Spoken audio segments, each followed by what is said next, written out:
I used to design for gods. But perhaps you'll come with a challenge, eh? I was surprised to get your call.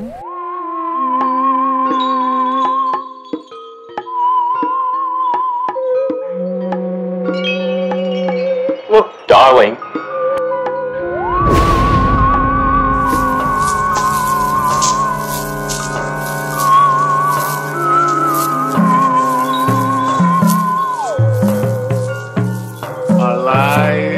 It's alive! It's alive! And it's trying to sleep. Shut the hell up. Et je mets mon micro, c'est plus pratique. Et bonjour à tous, bonsoir à tous, bienvenue dans cette nouvelle édition de It's Live, une émission signée Les Dés sont jetés, dans laquelle on va discuter, jeux de rôle et pas que, sur cette édition, sans lancer de dés, une fois n'est pas coutume, mais on va surtout discuter de comment donner vie d'une manière un peu différente à notre loisir préféré. Et pour cette émission un peu spéciale, je serai accompagné de Basile, comme toujours. Salut Basile. Bonsoir. Et ainsi qu'une fois n'est pas coutume, d'une nouvelle invitée en la personne de Fanny Lignon. Bonjour Fanny. Bonjour Goldie, bonjour Basile et bonjour à toutes et tous. Bonjour à toi, bienvenue. Je me permets de te tutoyer, ce sera plus simple pour le reste de l'émission. On est plaisir. Entre nous. Pour te présenter un peu de manière plus détaillée, Fanny, toi tu es docteur en études cinématographiques et audiovisuelles, spécialiste du cinéma muet, maîtresse de conférences également sur les sujets du cinéma et de l'audiovisuel, et enfin autrice de 4 ouvrages, notamment à propos du genre et de sa représentation, et plus particulièrement dans le genre, dans le média des jeux vidéo, pour l'avant-dernier livre paru, et finalement, le dernier pour lequel ta maison d'édition nous a contacté, qui est donc le récit vidéoludique, le personnage réinventé, paru aux éditions C&F. Voilà, donc un sacré CV à côté de nous, bienvenue à toi. Très bon. Il y a 2 ouvrages que j'ai écrits en mon nom propre et il y en a 2 que j'ai dirigés. Donc je ne faut pas que je m'attribue le travail qui n'est pas le mien. D'accord. Soyons raisonnables. Celui sur le genre et les jeux vidéo que tu as évoqué brièvement, c'est un ensemble de chapitres fait par un ensemble de chercheurs et de chercheuses qui parle beaucoup des personnages aussi, et celui que tu viens de présenter à l'instant, en fait, il fonde aussi toutes les recherches que j'ai pu mener sur le genre et les jeux vidéo. Donc en fait, j'ai voulu vérifier que j'avais pas dit des bêtises en allant étudier la structure des personnages de jeux vidéo. D'accord.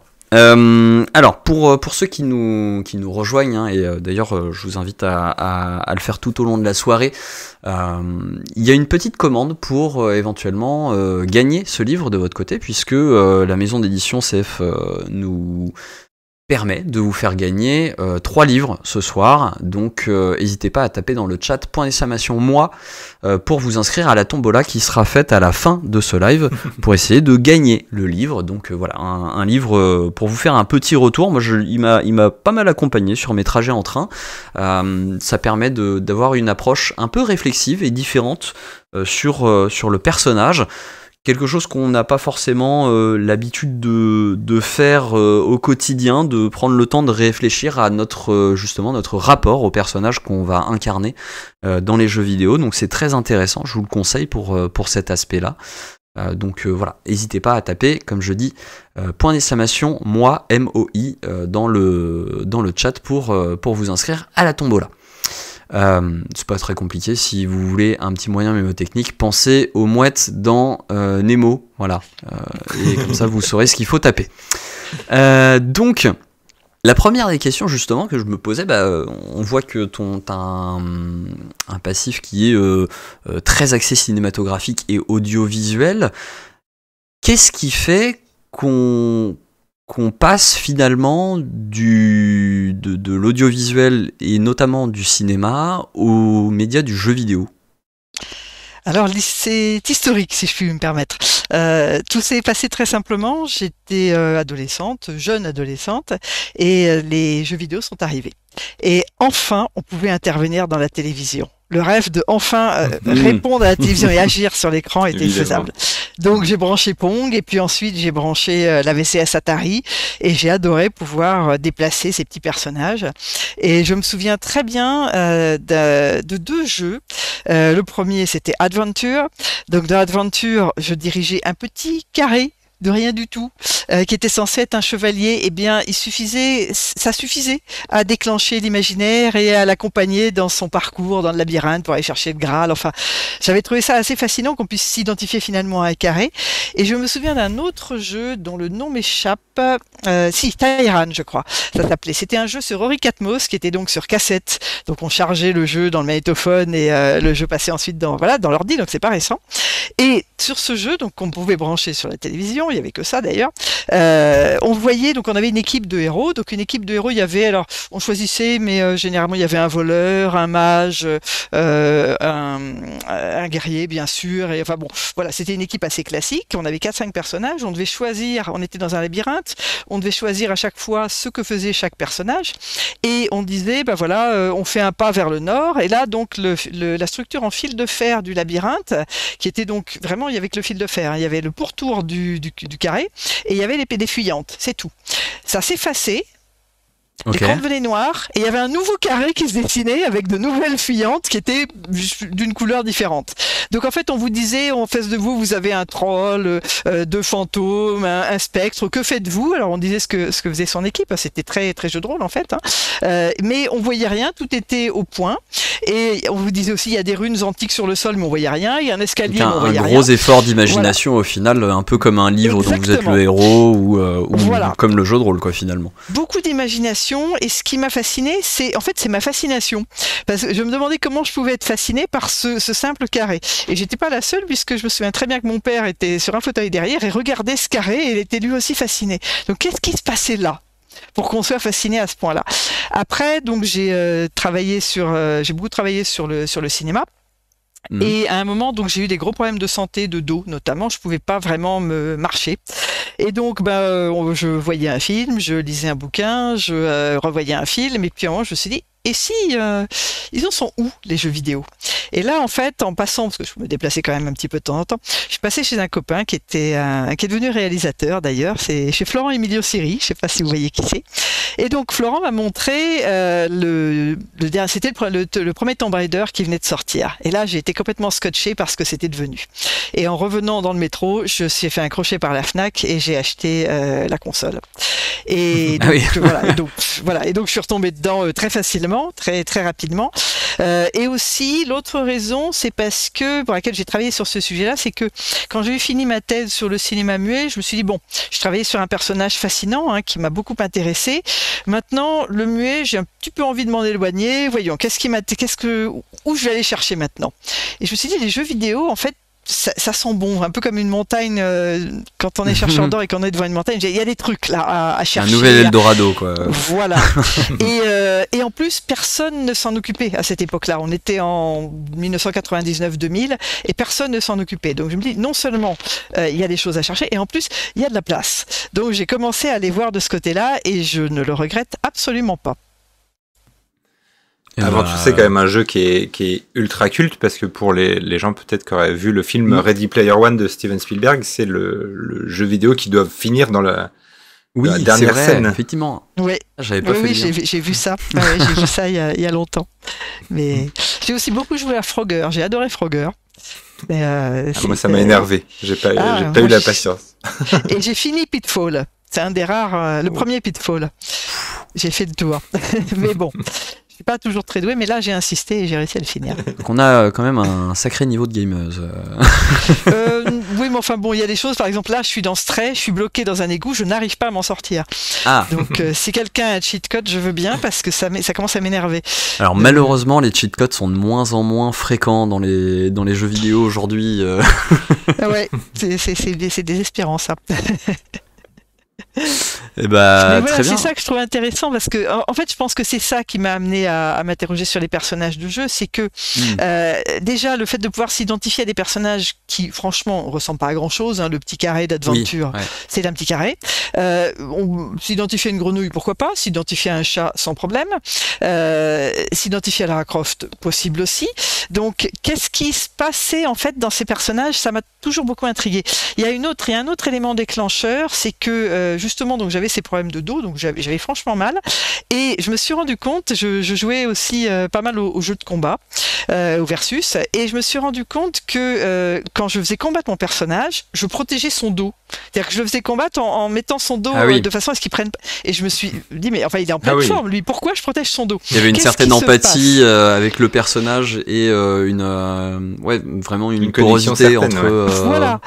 Et je me suis dit, c'est quand même étonnant que je protège son dos alors que franchement, il est en pleine forme. Lui, il peut y aller. Mais voilà. Bon, et sauf ça, après je me un suis dit, finishim où là. Voilà, c'était avant. C'était avant. Mais ça m'a beaucoup intrigué et donc je pense que ces questions sont le point de départ en fait de toutes les autres qui ont suivi. D'accord, ok. Bah alors après, on le sait, on le verra, hein, parce que nous on est plus jeu de rôle, même si on a pas mal baigné dans le jeu vidéo aussi. Moi j'ai grandi avec le premier Prince of Persia quand j'étais tout petit, où c'était sur une disquette, voilà. Les plus jeunes d'entre vous ne connaissent pas ça. Et on sait qu'il y a un certain nombre de passerelles entre le jeu vidéo et le jeu de rôle, dont justement on peut imaginer quand on parle de titres comme Adventure ou encore comme Prince of Persia, etc. Et on pourrait en parler pendant très longtemps, hein, d'ailleurs, des passerelles qu'il y a entre les deux. On viendra certainement à évoquer les liens potentiels entre la réinterprétation du personnage dans le jeu vidéo et celle dans le jeu de rôle.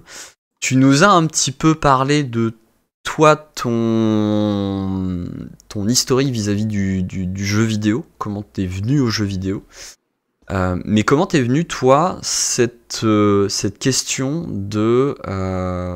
du lien entre vraiment enfin, à quel moment tu t'es dit, je vais faire vraiment je vais axer vraiment ma recherche sur le lien entre le personnage et le joueur, et justement cette relation qui se crée entre les deux pour créer ce quelque chose qui est un peu plus qu'un simple personnage et un peu plus que juste le joueur. En fait, j'ai toujours aimé comme beaucoup, hein, les récits, les histoires, les personnages. Un beau personnage, je trouve, c'est fascinant. Et quand j'ai travaillé sur le cinéma muet, j'ai travaillé en fait sur un personnage du cinéma muet. Un personnage qui ne devrait pas être appelé personnage puisque c'est un metteur en scène. Je travaillais sur Eric von Stroheim, donc qui était un metteur en scène du muet, un grand metteur en scène du muet, et qui a ensuite été un acteur et qui s'est fait connaître en jouant les sales boches, hein, c'est ainsi qu'on les appelait à l'époque, et par la suite les salauds. Hein, donc vous savez, il y a un proverbe au cinéma qui dit que plus le méchant est réussi, plus le film est réussi. C'est assez vrai, hein, dans une histoire en règle globalement, générale. Oui. Voilà, faut que le méchant soit bien. Et c'est ça qui fait que le super vilain est bien plus intéressant que le super héros. Bon, bref. Et donc j'ai réfléchi un petit peu à tout ça et ça me semblait. J'ai réfléchi un peu à comment ça marchait, quels étaient les personnages que j'appréciais, les personnages qui étaient appréciés. Donc au cinéma, la télévision, dans les séries, dans les BD, dans les livres. Ce qui m'a intéressé aussi, c'était la façon dont les personnages passent d'un média à l'autre. Il y a des personnages, par exemple, bon, j'avoue que j'ai un petit faible. C'est un ami d'ailleurs qui m'a offert le premier. J'ai un petit faible pour la série Walking Dead que j'ai découvert d'abord en BD, donc il m'en a offert un en me disant je sais pas si ça te plaira. J'ai acheté évidemment le volume 31 quand il est sorti immédiatement. Donc j'ai joué au jeu que j'ai fini aussi, c'est pas si souvent, et j'ai aussi vu la série. Bon. Quand tu dis que tu as joué au jeu par curiosité, t'as joué auquel Alors je crois que c'était le premier. Il y en a qui s'appelait The Walking Dead, je crois, il me semble. D'accord, ok. Il me semble, est-ce que t'as pu jouer à Walking Dead par Telltale? Non. J'ai joué, qui est très axé récit justement, et en fait c'est un film interactif où tu peux faire prendre des décisions différentes aux personnages, et où ça va changer justement la fin de l'opus en fonction des choix que tu as pris. te le conseille. Mais, je vais le noter tout de suite. Mais en fait, voilà, ce qui m'intéressait, c'était donc de voir comment les personnages étaient finalement dans chacun des supports. Qu'est-ce que ça change de lire une BD et d'accompagner le personnage? Qu'est-ce que ça change de voir un film et de frémir avec le personnage? Qu'est-ce que ça change d'être dans un jeu vidéo et finalement d'être le personnage. Alors, sans doute des spécialistes de la littérature pourraient ne pas être complètement d'accord avec ce que je dis, ou bien il faudrait aussi en discuter avec des gens de théâtre. Mais là, pour le coup, il n'y a pas de pièce de théâtre avec cet exemple. Mais qu'est-ce qui se passe exactement quand on accompagne le personnage? C'est ça qui m'a intéressé. Donc, j'ai l'impression, quand on est dans un livre, bien sûr, on a envie de savoir ce qui se passe, on accompagne, on suit sa trajectoire, on vibre intérieurement, ok. Quand on est au cinéma, c'est peut-être plus, j'ai envie de dire, ça prend peut-être plus aux tripes, peut-être. Enfin, ça dépend des personnalités, sans doute, parce qu'il y a du visuel, il y a de quoi faire du spectacle, etc. Mais dans un jeu vidéo, qu'est-ce qui se passe avec ces personnages? Parce que là, c'est la première fois que le personnage, si le personnage, on n'a pas les mains sur la manette et on n'appuie pas sur les boutons, il se passe rien. Le personnage, il est à l'écran, généralement, il se dandine d'une épaule sur l'autre, là, en attendant qu'on veuille bien s'occuper de lui, au milieu du jeu. Bon, pour pas abîmer l'écran, déjà, c'est une première chose, mais enfin, maintenant, c'est plus tellement nécessaire, puisque les écrans sont plus sont plus cathodiques. Mais il y avait cette idée. Mais j'aime beaucoup ce moment en fait dans les jeux. Je le trouve très intéressant parce que pour moi, il dit ce qui se passe quand on est dans le personnage par défaut. C'est-à-dire qu'il dit quand on s'occupe pas de lui, ben il attend. Il est rien sans vous. C'est vrai que c'est aussi vrai dans un bouquin qu'on n'ouvre pas, le livre ne vit pas. Un bouquin qu'on laisse au fond d'une bibliothèque. Il y a une vraie interdépendance entre les deux. Voilà. Quoi. Mais il m'a semblé, et c'est ça que j'ai voulu creuser, que dans les jeux vidéo, c'était encore plus fort. Ça allait encore plus loin. Et c'est ça que j'ai voulu creuser. C'est-à-dire, qu'est-ce que le jeu vidéo propose d'éléments de personnages et qu'est-ce que nous, on apporte de nous dans le personnage et qu'est-ce qui est nous, qu'est-ce qui est lui. Et finalement, en fait, la conclusion, une des conclusions à laquelle j'arrive est que le personnage de jeu vidéo, c'est un personnage, on n'a jamais fait si bien. C'est-à-dire, c'est la possibilité d'entrer totalement dans le récit. On est dans le récit. Sans nous, il n'est pas. Sans lui, on n'est pas. Et c'est pas lui plus moi. C'est lui et moi, mais complètement fusionnés. Et ça, je pense que c'est nouveau. Alors, je me posais la question, en fait, parce que quand on a écrit quelque chose, on se pose toujours plein de questions. Savoir si on a dit les choses comme il fallait, savoir si on n'est pas passé à côté de choses très importantes.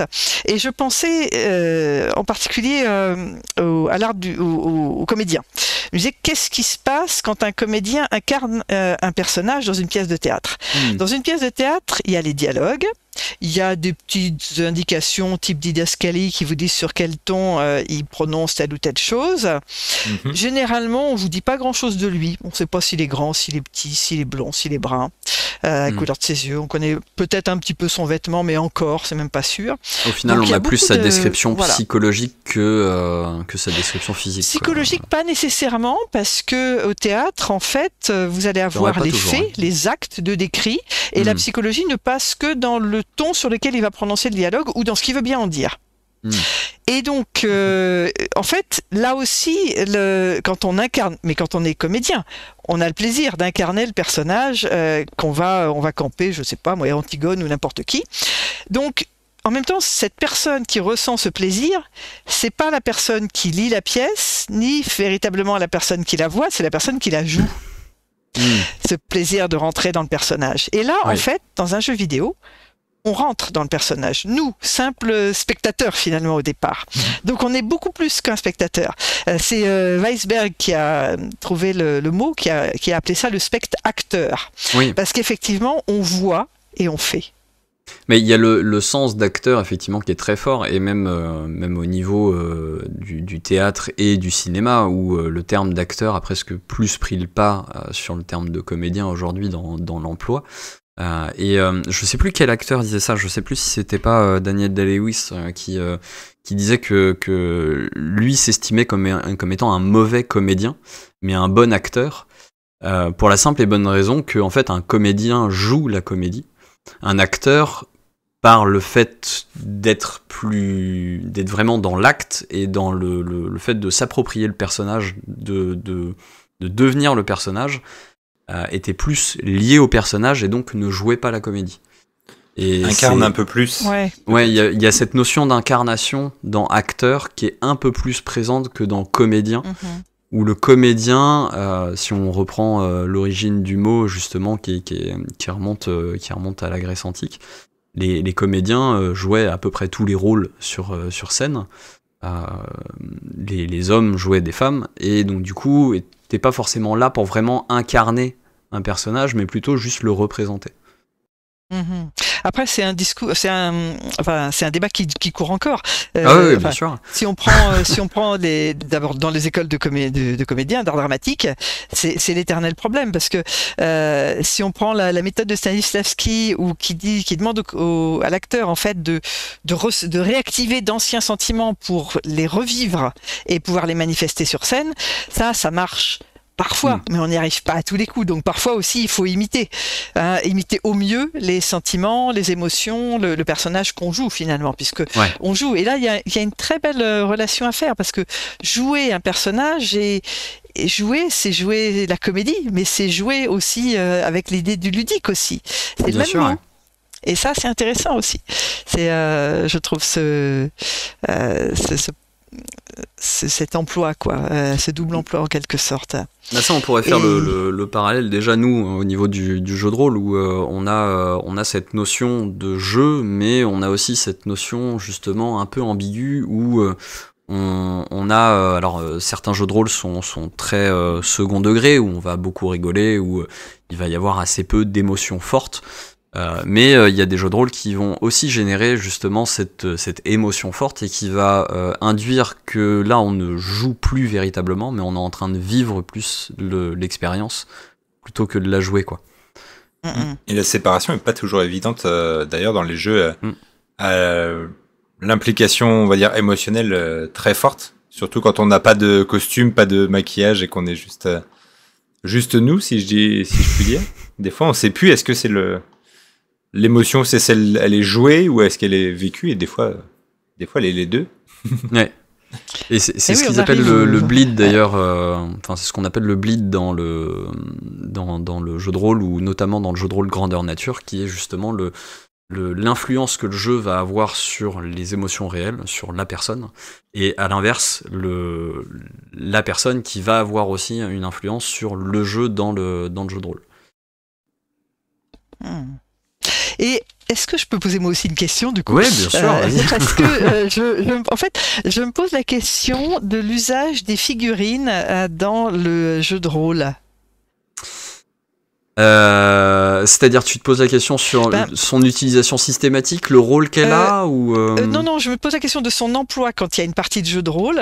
Je sais qu'il y en a parfois, pas toujours, mais est-ce qu'elles sont support d'imagination ? Est-ce qu'elles sont là juste pour avoir une sorte de petit support d'imagination devant soi ? Est-ce qu'elles ont quel rôle jouent-elles en fait dans le jeu de rôle par rapport au... Je dirais qu'elles ont un rôle qui est très visuel, mais dans le sens visuel tactique. À l'origine, ouais. Dans un certain pour les poser nombre sur le plan, par exemple. C'est ça, dans un certain nombre de jeux où il y a besoin de visualiser concrètement où on se situe. Elles permettent de situer le personnage dans son environnement. Sinon, pour le reste, moi, j'en utilise quasiment pas, quoi. Mais maintenant, quand même, on a des outils et des plateformes qui nous permettent de faire des figurines sur mesure qui permettent quand même un lien un peu plus fort. Avant ça que...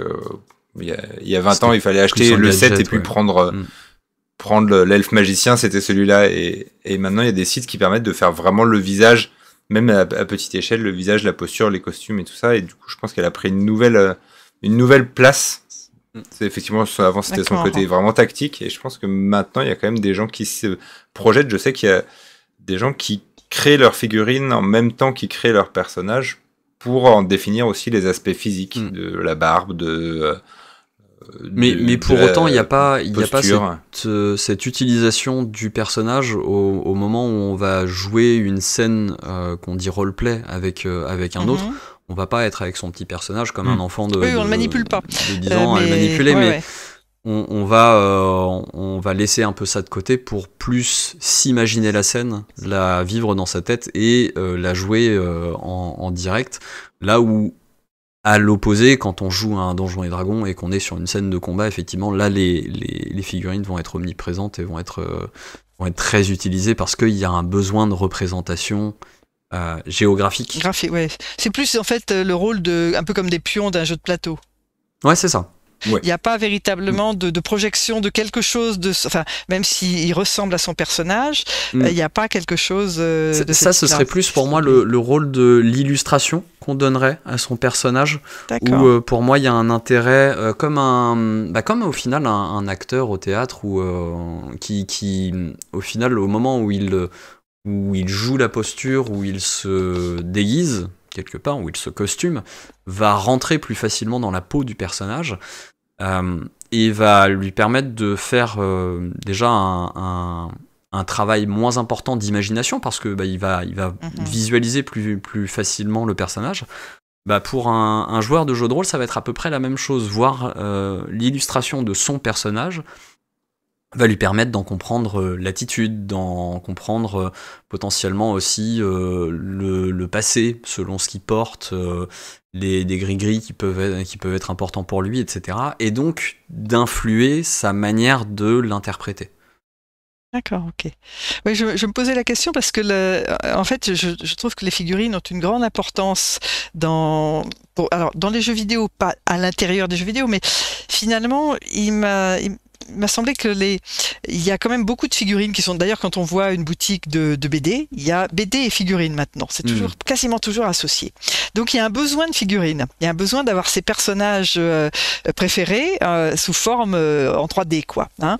Et je me disais que ces figurines, finalement, il y en a qui viennent de BD, il y en a qui viennent de jeux, il y en a qui viennent de films, d'animation, souvent d'anime.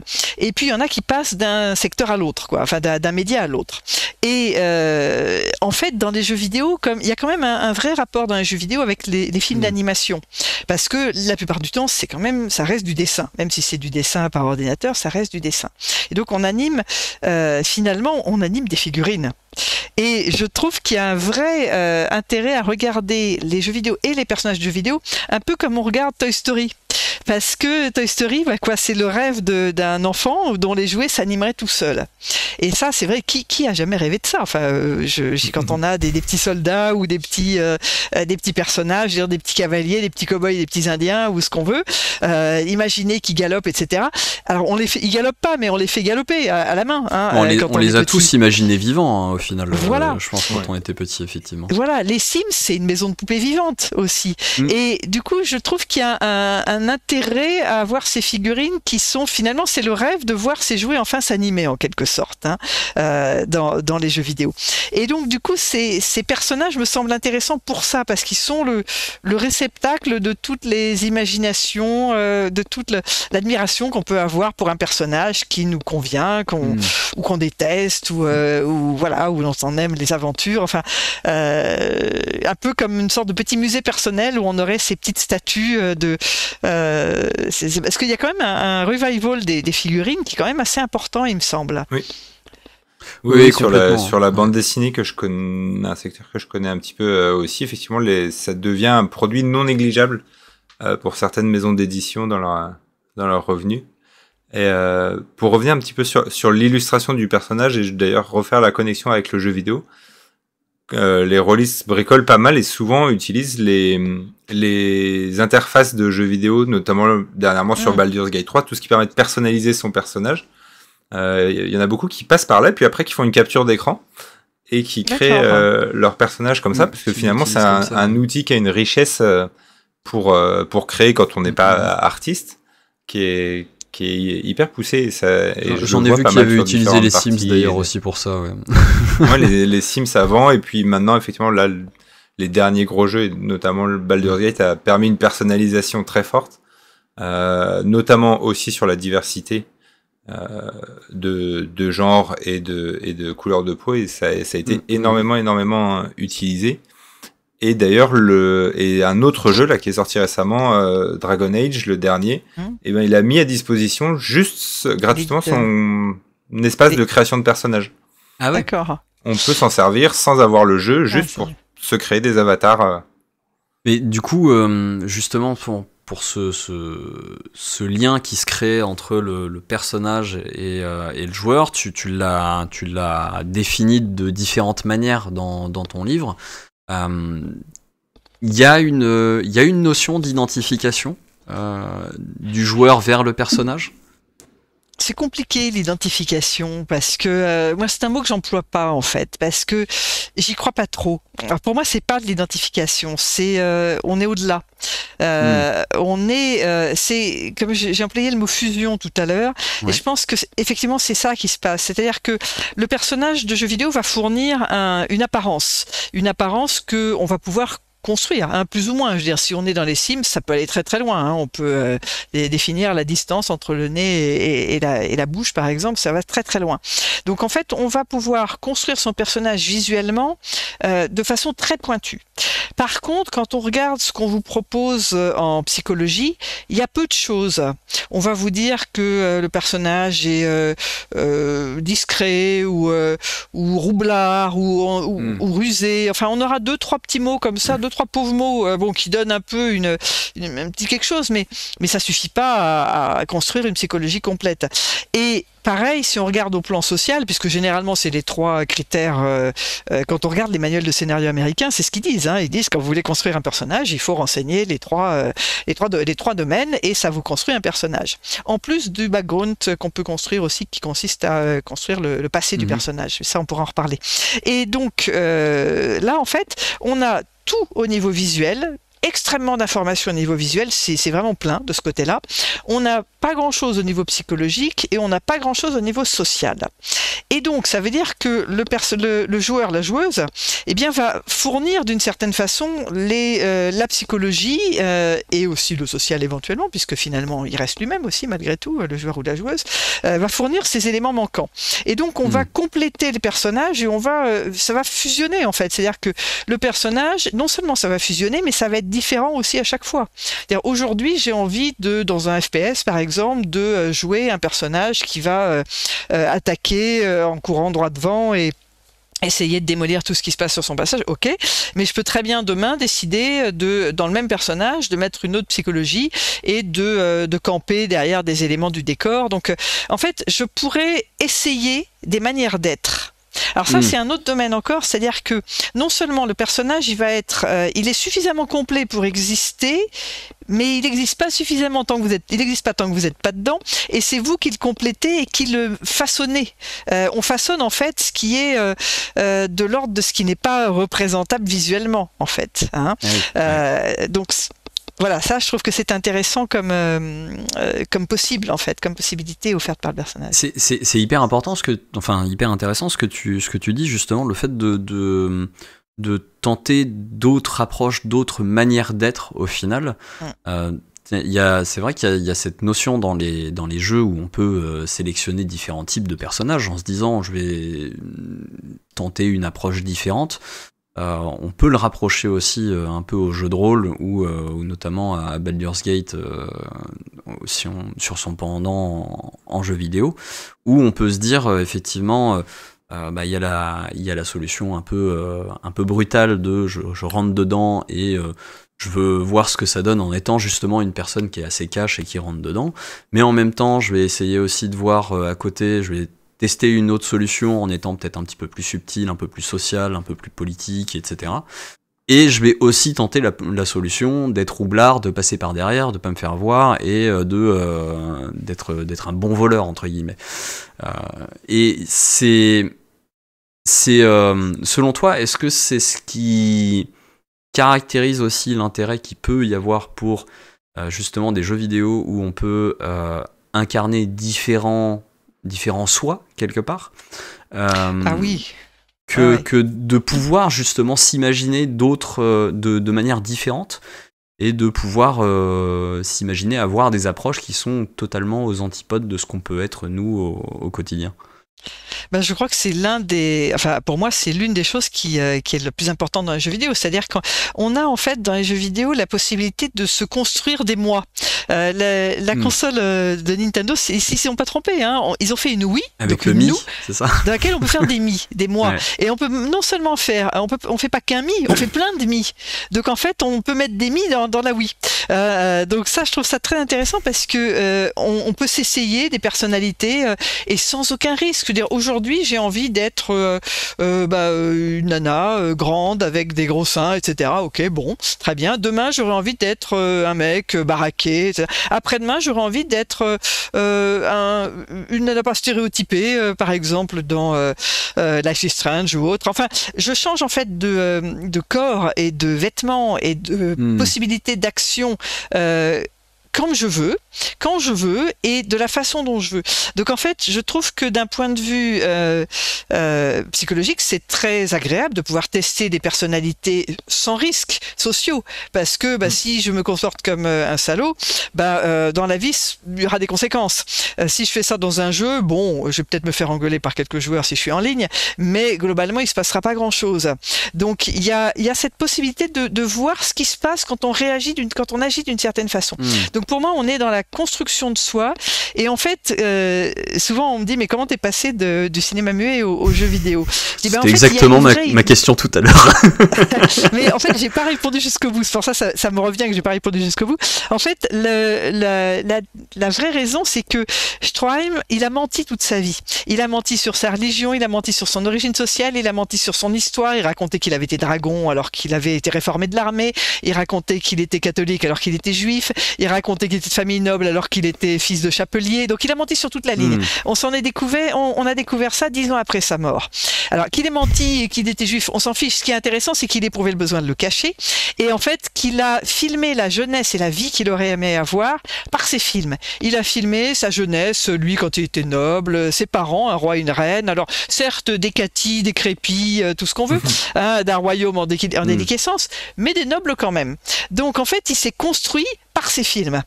Et dans les jeux vidéo, en fait, on construit aussi son personnage. C'est la construction du personnage, en fait, qui m'a intéressée. Dans le jeu vidéo, on a une base qu'on vous propose, des bases, parce que c'est vous qui choisissez. La plupart du temps, maintenant, on rentre... alors, je distingue... ça, c'est une distinction à moi. Je ne sais pas si d'autres l'ont reprise. Mais pour moi, il y a une sorte de continuum entre les personnages que j'appelle en prêt à incarner, donc dans lesquels on rentre comme on enfile une chemise. C'est Nathan Drake. Prêt à porter, on n'était pas loin, effectivement. Voilà. Ça vient de là. Et de l'autre côté, les personnages que j'appelle à co-créer, avec de plus en plus de co-création possible. C'est-à-dire, si on prend les Sims, ça va très très loin. Même s'ils sont quand même toujours un peu... Quelque part, effectivement, la différence qu'on va avoir entre les deux, c'est qu'un personnage comme Nathan Drake qui a été construit par les scénaristes, il a été construit avec un background, avec une histoire, avec une psychologie et une définition qui est beaucoup plus poussée, un personnage qui quelque part est déjà très très défini en soi.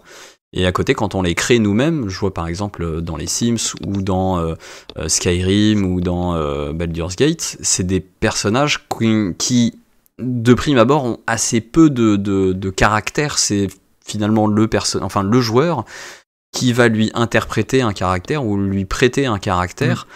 Alors même que potentiellement on ne pourra même pas jouer ce caractère dans le jeu. Oui, tout à fait. Donc il y a une immense variété de personnages de jeux vidéo aussi. Il y en a également pour tous les goûts. Je veux dire, suivant si vous avez envie de rentrer dans un personnage tout prêt ou si vous avez envie de le construire. Et après, libre à vous. Après, on peut aussi. Moi, il y a quelque chose que j'aime beaucoup faire. Ça s'appelle. Je reprends le terme de Certeau. C'est le braconnage. Donc en gros, ça consiste à être dans un jeu, mais à pas jouer au jeu, à se balader dans le jeu. J'ai beaucoup entre guillemets joué à Assassin's Creed comme ça parce que j'adore me balader dans les décors. Je trouve j'adore grimper sur la Tour Eiffel. Elle n'y était pas à cette époque-là. Notre-Dame avant qu'elle brûle, donc qui était escaladable. Se balader dans les vieilles rues de Paris, circuler en Grèce antique d'une île à l'autre. Je trouve ça formidable de juste se balader et de regarder le paysage, quoi.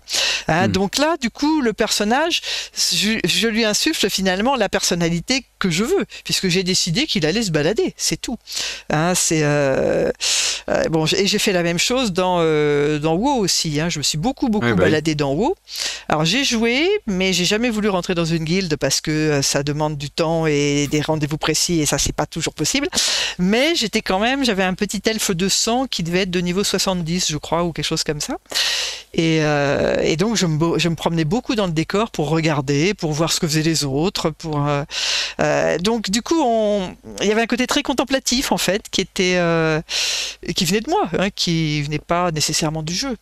Donc on peut toujours projeter quelque chose de soi. On projette toujours en fait quelque chose de soi dans le jeu. On nous dit dans le chat que niveau 70 c'est une grosse promenade quand même. C'est vrai, j'y ai passé quelques temps. Mais cette pratique un peu contemplative, ou en tout cas qui détourne un peu les mécaniques premières du jeu, elle a eu récemment un très gros succès dans le jeu GTA avec ce qu'on appelle les serveurs RP. Et c'est assez intéressant sur la plus jeune génération. Moi, comme j'ai aussi des étudiants qui ont autour de la vingtaine, et même beaucoup découvrent ce concept-là, et c'est devenu une porte d'entrée pour certains pour le jeu de rôle papier, on va dire, plus traditionnel. Et effectivement, j'avais pas perçu la popularité qu'a cette pratique justement de balade, de flânerie, et puis finalement derrière de construire, d'inventer des histoires, peu importe si c'était prévu par le jeu ou pas. Je pense que mon moi du passé, quand j'étais à passer des nuits blanches quasiment sur World of Warcraft, ne devait pas trop comprendre cette notion de contemplatif, mais on voit aussi qu'il y a certains jeux qui se sont inspirés de cette pratique, dont notamment Journey, qui est un jeu qui n'est que contemplatif au final, où on ne fait qu'avancer et voir le décor changer en fonction de notre avancée. Et donc du coup ça amène des jeux justement à s'inventer en fonction de cette pratique-là qui était pas identifiée initialement par les développeurs. Et oui, moi j'ai passé beaucoup de temps à d'autres dragons, à regarder ce qui se passait en dessous. Et c'est vrai que, en fait, ce que tu dis, je trouve ça très intéressant parce que le fait que le jeu vidéo amène au jeu de rôle, qui ramène au jeu vidéo, qui ramène au jeu de rôle. Donc en fait, il y a un système d'échange, de circulation entre les pratiques. Pour moi, un clou chasse pas l'autre, quoi. Hein. Le jeu de rôle a tous ses atouts qu'il apporte et tous ses plaisirs, et le jeu vidéo aussi. Donc c'est deux pratiques qui sont pour moi complémentaires, qui ont c'est juste des plaisirs différents, et qui correspondent à des envies de moments différents, tout simplement. Mais et ça je trouve, ce que tu dis sur GTA, je le savais pas, je vais aller me renseigner pour en savoir un peu plus. Il y a des lives sur Twitch directement de gens qui font du RP sur GTA, tout à fait. D'accord. Parce que moi, sur GTA, ce qui m'avait intéressé, il y avait un article d'un chercheur dont j'ai plus le nom en tête, il est géographe, et il disait donc que GTA, donc c'est des villes réelles qui sont modélisées, mais il y a des endroits qui sont modélisés, il y a des endroits qui ne le sont pas. Et qu'est-ce qui a été décidé ça, on a décidé que c'était important, ça, on a décidé que c'était pas important. Qu'est-ce qu'on a décidé de supprimer? Et moi, ce qui m'a intéressé aussi dans les jeux, alors c'est un petit peu en lien avec le personnage, même si c'est un peu éloigné peut-être, c'est la question des bouts du monde. Quand on arrive au bout du monde avec son personnage, qu'est-ce qui se passe? Est-ce que c'est comme dans cette vieille série que vous avez peut-être vue tous les deux, là, qui s'appelle The Prisoner, donc quand il veut s'échapper de l'île, on le ramène avec une boule blanche et il peut jamais s'échapper de l'île, parce qu'il est il est pas le number 6, je sais plus quelle est la formule. Mais est-ce que le bout du monde, c'est on avance et en fait on n'avance plus? Hein, comme c'est ce qui se passait en fait dans ce jeu dont j'ai parlé brièvement tout à l'heure, qui s'appelait Tyran, où on était donc dans ce labyrinthe, et quand on avançait 20 pas vers le nord, à un moment j'ai essayé de tracer le labyrinthe pour voir, et je me suis rendu compte que 20 pas vers le nord équivalait à 1 pas vers l'est, et là je me suis rendu compte que c'était pas dessinable. Ah oui. Et donc voilà, donc il y a des choses qui sont assez fascinantes aussi là-dedans. Hein, c'est que c'est des mondes qui sont imaginables, mais qui peuvent réinventer une certaine géographie, géométrie. Okay. Voilà. Et ça, je trouve ça aussi très intéressant parce qu'on fait évoluer nos personnages dans ces mondes. En fait, j'ai un rêve, je ne sais pas si ce sera possible un jour.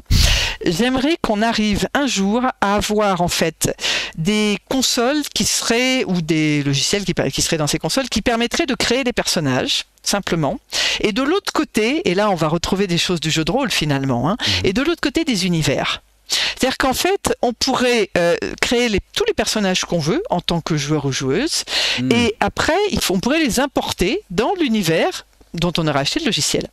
Ça veut dire aussi que ça bouleverse complètement les règles de la narration, les règles du récit. Il n'est plus possible d'écrire comme on écrit aujourd'hui. Mais est-ce que ça résoudrait, je pense, des tas de problèmes qu'il peut y avoir vis-à-vis du côté stéréotypé de certaines histoires, des personnages, etc. Ça n'empêche pas que les personnages stéréotypés pourraient continuer à exister. Si vous avez envie de dessiner un grand baraquet, on pourrait toujours dessiner un grand baraquet ou une petite nana sexy, tout ça sera toujours possible, mais on pourra aussi dessiner tout le reste. Et donc, à voir ce que les gens feront. Mais je trouve que cette possibilité d'importer n'importe quel personnage de votre invention dans un univers de votre choix, ça pourrait être intéressant. Mais je ne sais pas si c'est faisable et ça va... Ce qu'on nous dit dans le chat, effectivement, ça fait un peu penser au métaverse ou à Ready Player One, où en fait, effectivement, chacun a son propre avatar qu'il a personnalisé, personnifié, et qu'il va implanter dans un serveur et dans un jeu pour au final l'incarner. Mais après, là où toi, ça va plus loin... d'histoire. Ouais, c'est ça. C'est que là où ça va plus loin pour toi, c'est que derrière, t'as une histoire qui peut aussi, dans laquelle il peut s'ancrer, et dans lequel il paraîtrait tout à fait légitime et plausible, quoi. Parce que les puissent s'adapter autour de ça, quoi. Les métavers, ils sont un petit peu en perte de vitesse parce que tout le monde s'est rendu compte que c'était aussi chiant que la vraie vie, quoi. Dire clairement les choses. Donc, tandis que dans une trame de scénario qui serait préparée, il y aurait des péripéties qui vous attendraient, il y aurait mais ça va être dur à écrire, je pense. Mais c'est peut-être l'avenir pour des scénaristes d'après-demain, je sais pas. J'aimerais bien voir ça.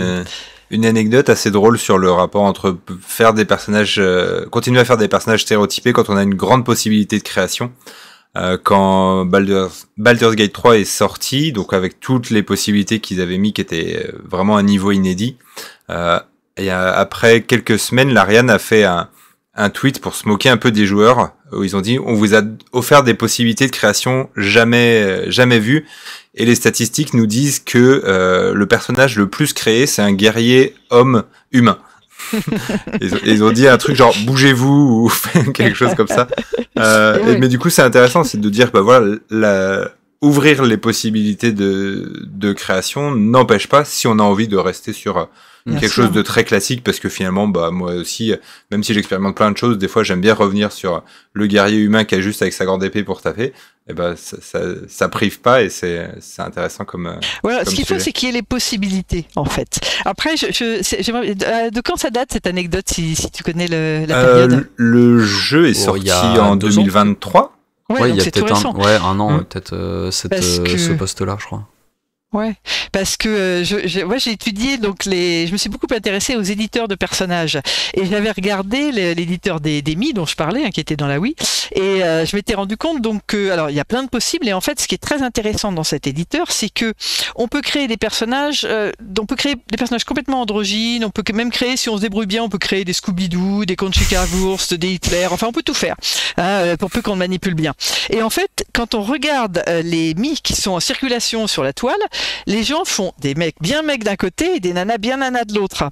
Donc je trouve ça très intéressant, alors qu'effectivement c'est la même idée, il y a plein de possibilités, mais en fait voilà, on fait les deux, voilà. Et pourtant l'éditeur de la Wii, je le trouve super intéressant, parce que en fait tous les personnages qu'on crée, c'est toujours le cas avec les dernières consoles, même si les Mi sont moins importants aujourd'hui, on peut faire tout ce qu'on veut, c'est-à-dire qu'on peut prendre un personnage et mettre la pilosité pour une femme, c'est vraiment très ouvert, très libre. Le seul signe qui dit le masculin ou le féminin, c'est le vêtement. Oui. Les femmes ont c'est une petite tunique, c'est un peu comme ça, et les hommes c'est tout droit. C'est la seule différence. Et donc je me dis que la vie fait le moine, quoi, ou la moinesse, je sais pas. Mais en même temps, la moniale plutôt, je crois que c'est. Voilà, la moniale, ça sera mieux. Mais c'est finalement, du coup, c'est très contemporain en fait, comme manière de dire les choses. Je sais pas si Nintendo s'en est rendu compte. Le MIS, ça me soulève une question, parce que le MIS a aussi une représentation qu'on a vis-à-vis des autres joueurs. Et du coup, peut-être que effectivement, le fait d'avoir quelque chose qui nous ressemble plus est peut-être plus présent quand on va avoir des interactions, une représentation de nous-mêmes vis-à-vis d'autres personnes réelles, que quand on choisit de jouer un personnage pour jouer tout seul dans son coin. Je sais pas s'il y a des pratiques ou des habitudes un peu différentes. Alors ça, je sais pas, mais ce que je pense, c'est que il y a quand même beaucoup de gens, quand on croise dans la rue, des gens où franchement on sait pas si ce sont des hommes ou des femmes, ou qu'on trouve plus ou moins masculin ou plus ou moins féminin. Et ces gens-là, on les rencontre pas dans les Mi. Et je trouve ça étrange. Oui. Il n'y a pas que des... Enfin, je veux dire, tous les hommes ne sont pas barbus et toutes les nanas n'ont pas du rouge à lèvres, par exemple, ou... Enfin, je sais plus s'il y a du rouge à lèvres dans les Mi, mais enfin de signes de féminité excessifs, quoi. Donc, il me semble qu'il manque du monde, en fait, dans les Mi qui sont construits. Et, et je trouve ça étonnant. C'est globalement ce qui a amené le monde du jeu vidéo à beaucoup changer aussi ces dernières années. C'était le manque de représentativité de justement l'entre-deux, on va dire, ceux qui ne sont pas tout à fait les stéréotypes de la masculinité ou les stéréotypes de la féminité. Pour ce qui est la majorité des gens, finalement. Oui, ce que sont la majorité des gens. Et donc, du coup, permettre d'autres représentations et d'autres représentations aussi vis-à-vis des personnes transgenres, vis-à-vis des personnes qui ne sont pas forcément hétéronormées, etc. Aussi des physiques en termes de carrure, hein, de très maigre ou de très gros aussi. Tout à fait. Et puis il y a aussi des choses, en fait, il y a des choses aussi qui viennent qu'on retrouve dans la littérature dans les albums pour enfants aussi. Très souvent, on a des représentations qui sont associées à des choses. Par exemple, la petitesse est associée à l'enfance. Le fait d'être assez dodu, c'est associé. On est souvent méchant quand on est soit trop maigre, soit trop gros. Enfin, il y a des types comme ça qui sont très déplaisants et qui sont qu'on trouve dans la littérature, enfin dans les albums pour enfants, et qu'on retrouve dans certains jeux aussi. Ouais. Qui caricature et qui pénalise du coup des personnes, effectivement. Ouais. Voilà, et ça, donc je trouve que ça serait bien aussi que ça puisse changer. Hein, donc c'est pour ça qu'il faut avoir les éditeurs de personnages les plus complets possibles. Et puis en plus, c'est un vrai jeu de construire son personnage. Ça, vous le savez bien en tant que rôliste, hein, mais construire son personnage, il y a des jeux où en fait on fait que ça et puis après on joue pas au jeu. On le voit concrètement, effectivement, dans l'éditeur de personnages de Baldur's Gate, on peut déjà passer 2 bonnes heures à créer son personnage, à chercher comment est-ce qu'on va vraiment le faire pour que ça nous intéresse. Et se dire au bout des 2 bonnes heures, j'ai pas eu le temps de jouer, tant pis, je vais éteindre et puis je reprendrai plus tard. Quoi. C'est très intéressant parce que c'est concentré quand même sur on peut y passer des heures, mais c'est concentré sur 2 éléments phares qui sont le choix la distinction du genre et du sexe qu'on peut faire et le visage.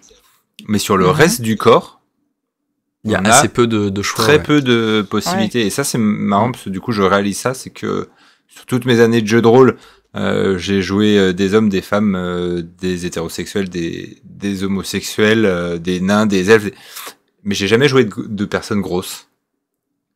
J'ai jamais pris en compte ce critère-là.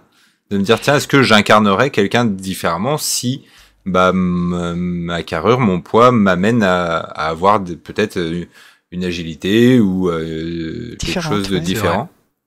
Et je l'ai jamais pris en considération, donc je me le note dans ma liste des choses. Ça fait en fait effectivement là où l'hétéronormalité commence à changer même dans les représentations du jeu de rôle, où on commence à voir dans les jeux de rôle émerger des notions de représentativité, etc. Peut-être que viendront aussi des jeux de rôle qui représenteront peut-être un peu plus des handicaps, des formes physiques différentes, etc. Ouais. Il y a aussi, c'est un collègue qui m'en avait parlé, et il a tout à fait raison, il y a aussi une question intéressante autour de la beauté et de la laideur. qui est, quand on regarde les personnages de jeux vidéo, les héros et héroïnes de jeux vidéo, généralement, alors jamais sauf, voilà, ils sont voilà. Et ça, ou alors c'est les méchants. Voilà, bah oui. Ou alors c'est les Et méchants. ça, je trouve ça troublant. Ça veut dire que, en fait, là, si on y réfléchit, on n'a pas évolué depuis le 19e siècle et la physiognomie, hein. La physiognomie qui calculait avec des compas que, ben voilà, vous avez une tête de telle forme, donc vous serez un assassin, enfin, vous êtes un assassin ou vous êtes un sale type, quoi. Et là, en fait, du corps, on va dire, il y a des corps qui vont, donc vous serez quelqu'un de bien et un corps, vous serez pas quelqu'un de bien, quoi. C'est très troublant. En fait, cette affaire. Parce que je sais pas, si on regarde, moi, il y a guère que Trevor qui soit pas très attractif, disons, sur le plan beauté, il est pas très, enfin bon, il est pas très engageant, quoi. Hein, il est un peu cracra, quoi, hein, pour dire les choses. Les autres, ils sont plutôt, c'est plutôt des. Je suis en train de repasser dans ma tête un peu tous les éditeurs de personnages. Je crois que le plus complet aujourd'hui doit être celui de Elden Ring, sur effectivement sur la morphologie aussi, je crois. Sur la morphologie, voilà, dessus, parce que la taille et la carrure, et sur justement sortir du beau, parce que comme on peut aller jusqu'à l'inclinaison du nez, la taille des yeux, on peut... l'angle du menton, ça va très très très loin, et je pense que c'est le plus complet. Est-ce que vous vous êtes déjà posé la question de quand on construit comme ça son personnage, bah moi j'ai toujours un peu l'impression on le construit, on l'habille, puis on le fait tourner, on le regarde amoureusement sous toutes les coutures. D'une certaine façon, on joue un peu à la poupée en fait. Oui, complètement. Ouais. Mais voilà. je pense que donc, inconsciemment, on va difficilement aller créer un personnage qui est moche, sauf si on part du principe que ok, je veux m'amuser à faire un personnage moche. Si on part sérieusement à vouloir l'incarner et avoir quelque part une vraie connexion qui soit faite avec le personnage, je pense qu'on veut s'attacher au personnage. Et je sais pas si faire un personnage qui soit outrageusement moche, on s'y attacherait autant. Vous vous souvenez de comment il s'appelait ce jeu, Abbey World? Ah oui. Il n'était pas joli. Hein, non, était, en même temps c'était un extraterrestre, donc... Voilà. Mais bon, on l'incarnait quand même, hein, d'une certaine façon. C'est vrai. Et ça marchait après tout. Hein. Mais il y avait ce quelque chose que les méchants, les ennemis étaient encore plus moches que Abe. C'est vrai que dans la mocheté, dans l'échelle de la mocheté, il y avait pire. Mais je reviens à ce qu'on disait là sur le fait de jouer à la poupée. Je trouve ça en fait intéressant parce que ce qu'on disait sur les arrêter avec des personnages trop stéréotypés, quoi, caricaturaux. Bah, là, finalement, on a le jouer, enfin, je veux dire, s'habiller, être bien habillé, se présenter sous un jour attractif. C'est quand même l'affaire et des hommes et des femmes. Et je trouve ça intéressant que enfin, on ait la possibilité pour les hommes aussi de jouer à la poupée sans que ça soit stigmatisant. Parce que aujourd'hui encore, quand un petit garçon quand une petite fille va s'égarer dans un catalogue de jouets du côté des voitures, tout le monde trouve ça très bien. Tout le monde se dit ce sera une battante, elle aura de la pêche, etc. Par contre, quand un petit garçon va du côté des poupées, on se dit oulala, on sait jamais, il pourrait peut-être devenir homosexuel, hein, d'abord comme si on devenait homosexuel, et ensuite comme si ça s'attrapait entre guillemets par un joueur à la poupée, ouais. quoi. Là où on accorde un certain caractère du côté des filles qui vont aller chercher du côté des garçons, voilà. on accorde plutôt soi-disant une dérive du côté des garçons qui vont chercher du côté des filles, quoi. Sûrement un reste de la construction sociale d'un sexe fort et d'un sexe faible. C'est ce qu'on appelle la valence différentielle des sexes, hein, c'est bien connu quand alors on va moi vers le masculin, j'assume complètement avoir joué aux poupées quand j'étais petit. Ça a fait un release, voilà ce que ça donne. Non, mais en fait, je trouve ça super intéressant parce que les jeux vidéo, pour moi, ils sont justement, et c'est en ça que c'est le dernier des médias, et ils sont beaucoup plus ouverts sur ce plan qu'on ne pourrait le penser quand on regarde par-dessus l'épaule d'un joueur ou d'une joueuse. Parce que justement, il permet d'expérimenter des corps, des sexes différents, des formes de corps différentes, des manières de se comporter socialement différentes. Et ça, je suis pas sûre qu'il y ait d'autres médias qui permettent véritablement de faire ça, à moins que vous soyez acteur. Ce qu'on peut avoir dans le jeu de rôle, je pense, et ce qu'on peut avoir quand on monte sur scène. Mais Effectivement. à vous de me dire pour le jeu de rôle. Hein. Mais il me semble qu'il y a quelque chose de cet ordre-là. Sur le jeu de rôle, il y a quelque chose qui est très intéressant sur, on va dire, les 10 dernières années. C'est qu'avec, du coup, le format Twitch et les parties qu'on peut regarder, les émissions qui ont le plus de succès, c'est des acteurs qui jouent. En France, et surtout aux États-Unis avec l'émission Critical Role. Et du coup, moi, ça faisait quand même 10 ans que je jouais avant. Et dans mon cercle, était quand même déjà assez large. On n'y mettait pas tant l'effort de l'incarnation avant. On faisait un peu plutôt des clichés et des choses comme ça, mais on n'allait pas beaucoup forcément dans l'émotion ou dans l'incarnation. Et le fait de voir des acteurs qui ont du coup, eux, on va dire, mis les curseurs très très haut, avec des personnages qui pleurent, des personnages qui hurlent et des choses comme ça, et ben ça a ouvert justement une porte pour dire, tiens, ça crée presque une autorisation pour ceux qui n'osaient pas avant de le faire. D'exprimer plus d'émotions et de choses comme ça. Et sur du coup entre justement, je dirais les gens qui ont 10 ans de plus que moi ou les gens qui en ont 10 de moins, il y a une vraie différence sur la pratique du jeu de rôle. Et du coup, l'incarnation est plus forte, en tout cas, est plus tentée par les plus jeunes. Parce qu'ils ont eu ces modèles-là. C'est un peu de l'impro aussi, j'ai l'impression. Oui, mais c'est dans la manière d'exprimer, il y a, par exemple, l'utilisation de la première personne pour dire ce que le personnage est en train de faire. C'est moins répandu chez les générations plus précédentes. Alors que chez les jeunes, ils ont eu des modèles de gens qui incarnaient à la première personne et du coup, ils le prennent aussi. Ce qui peut aussi parfois bloquer. Aussi, tout à fait.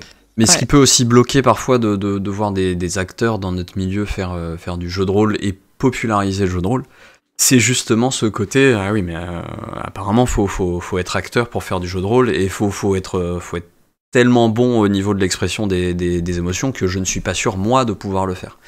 Et ce qui peut en bloquer certains et en libérer d'autres au contraire. Donc il y a comme partout, hein, il y a des plus et il y a des moins, mais effectivement, j'avais jamais pensé à ça, Basile, le fait que l'apport des acteurs dans le monde du jeu de rôle aujourd'hui ont permis une meilleure expression des émotions autour des tables.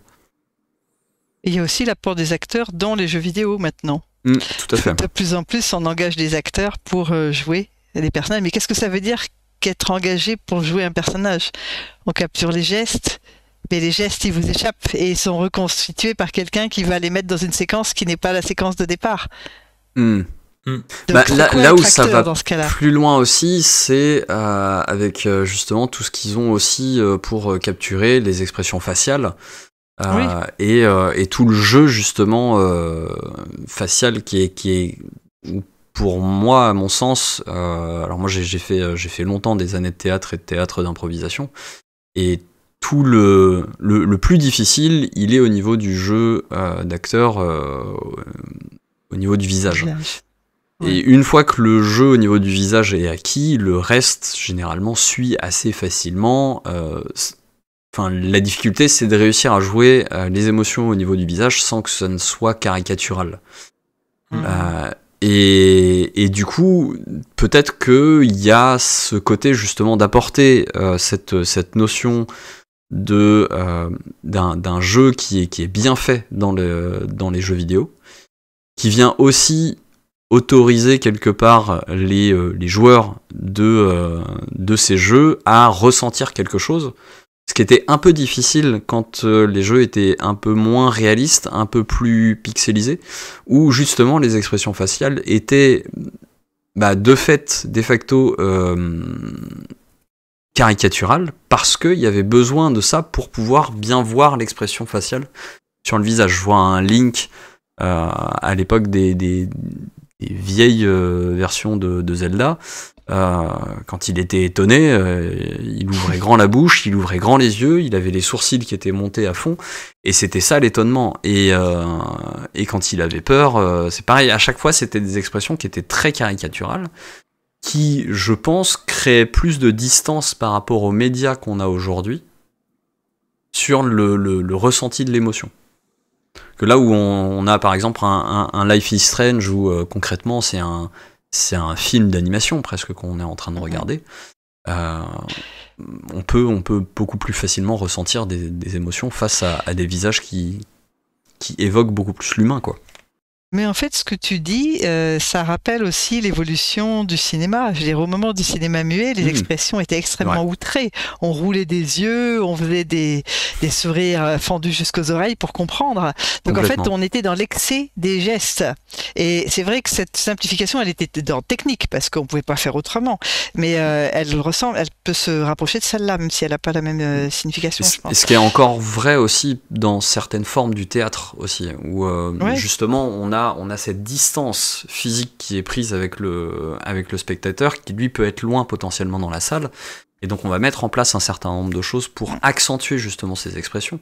Ça va être au niveau du maquillage, pour accentuer les contours des yeux, les sourcils, etc., pour que l'expression soit vue de plus loin, accentuer le contraste, et puis effectivement au niveau du jeu, on va appuyer davantage pour derrière ressentir plus facilement l'émotion quand on est loin et qu'on n'a pas forcément les petites subtilités qu'on peut avoir dans une scène au cinéma par exemple, où on va être vraiment très près du visage du personnage pour voir son expression, quoi.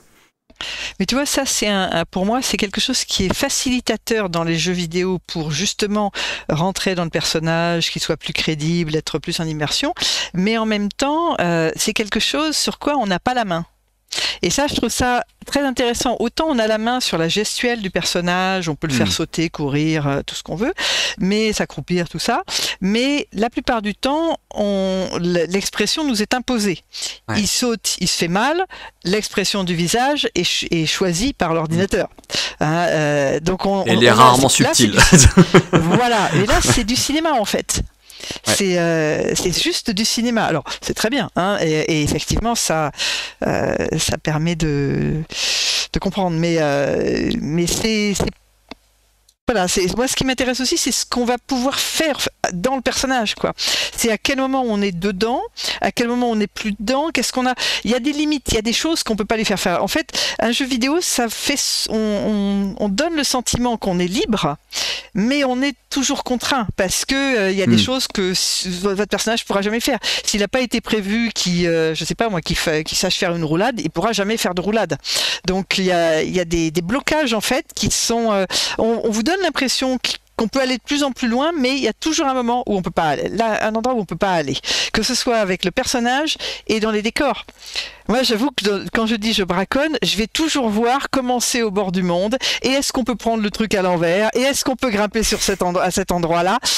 J'essaye toujours ce qui est pas possible en fait, pour voir où sont les.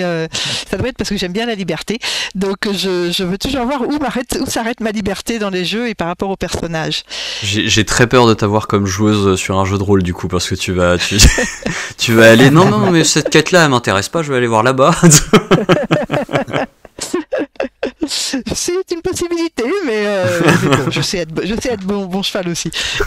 On a l'habitude de gérer ça avec l'équipe avec qui on joue régulièrement. Ouais. Ça passe souvent là où on l'a pas prévu. Je me posais une question aussi justement sur le lien, la tâche et le temps qu'on peut passer à préparer son personnage en jeu vidéo. Est-ce que on peut-être pu observer des différences en fonction du type de jeu, et je pense notamment à la caméra, si c'est un jeu à la première ou à la troisième personne. Moi je sais que quand je joue à la première personne, à part quelques cinématiques, on va voir mon personnage, sinon je vais voir que les mains, donc j'y passe pas beaucoup de temps. Mais est-ce que c'est quelque chose qui se voit un peu plus largement, ou est-ce que c'est juste moi qui... Alors honnêtement, ça je ne sais pas, je te le dis clairement. Ça me paraît le bon sens ce que tu dis. Je pense que je ferais, enfin pour moi, quand je le fais, je fais exactement comme toi. Je veux dire, si je vois pas mon personnage, je vais pas me fatiguer à l'habiller comme ceci, comme cela. Cela dit, quand je reprends mon exemple des jeux de combat, je repense à un jeu qui s'appelle Soul Blade, où il y a énormément de choix de vêtements. Et alors ce qui est, en fait, c'est un jeu où alors il y a un nombre de possibilités, ça se chiffre en millions. Hein. J'avais dû ressortir mes vieux calculs de probabilité pour voir combien de... Pas de probabilité, comment ça s'appelle avec C, là je sais plus comment ça s'appelle, C, puis un petit chiffre au-dessus, un petit chiffre en dessous. Oui, bon, voilà, pour savoir combien il y avait de possibilités de vêtements. Et en fait, on peut choisir les vêtements bien sûr du dessus, mais on peut choisir aussi des sous-vêtements. Sous-vêtements qu'on ne verra jamais. Donc on choisit un petit haut comme ceci, un petit haut comme cela, et puis on finit par un gros manteau, donc en fait on voit rien. Donc il y a quand même ce temps qui est pris, et je m'étais amusée aussi à faire combattre, je me suis dit, allez, je vais les mettre à poil pour voir ce qui se passe, je vais voir si on peut combattre sans vêtements. Donc j'avais essayé de déshabiller mes personnages, comme on essaye tous un jour ou l'autre de déshabiller sa poupée, que ce soit homme ou femme, et là je m'étais rendu compte qu'il se claquemurait dans un slip totalement imprenable, hein, pas moyen d'enlever le slip ni pour elle ni pour lui, le soutien-gorge non plus, rien de s'enlever, et donc j'ai fait combattre elle et lui donc en petite tenue, et en fait chaque coup porté était hyper efficace. Donc il faut savoir que même les il y avait quand sous-vêtements même un et les rôle des vêtements, vêtements, quoi. ça protège, hein, sinon je m'étais pas rendu compte que porter un jean protégeait des coups de pied dans les jambes, mais si ça protège apparemment. J'avais trouvé ça très drôle, mais c'était donc voilà, c'était en fait, à l'inverse de Baldur's Gate 3 où on a la possibilité de masquer l'équipement et de mettre complètement à poil les personnages, mais ils gardent quand même leur capacité d'armure. Donc c'est un peu voilà. Donc c'est l'inverse. Ils se sont rendus compte que c'était une aberration, donc bon, ils en ont fait une autre d'aberration. Mais en fait, voilà, il y a ça aussi qui est permis par les jeux, c'est que c'est aussi des terrains de jeu. C'est-à-dire que, alors, moins qu'un jeu de rôle, je pense. Mais on a quand même plein de choses qu'on peut essayer. On se dit, tiens, et si je faisais un bel accident pour voir? Tiens, et si j'essayais de passer... J'ai beaucoup fait de jeux de ski. Parce qu'à un moment, je pouvais pas skier, ça me manquait. Donc, je passais... Je voulais voir si on pouvait passer d'une piste à l'autre en coupant à travers les sapins. Bon, c'était pas possible, mais j'ai essayé. Je faisais du hors-piste, en fait, dans les jeux de ski. Juste pour entendre le plaisir d'entendre le bruit des skis dans la neige et du vent dans les sapins, quoi. Donc et ça, voilà, c'est des possibles qui sont comme si ça, c'est un peu de la fanfiction finalement. On réécrit des histoires à l'intérieur d'autres histoires. C'est comme il y a un jeu qui est très connu qui s'appelle Skyrim où au final il y a une histoire de base. Le personnage a une histoire qui est celui de l'enfant de dragon, mais il a très peu de personnalité et au final ça a laissé un terreau fertile pour que n'importe qui puisse se faire sa propre histoire et construise sa maison, s'imagine faire des choses, etc.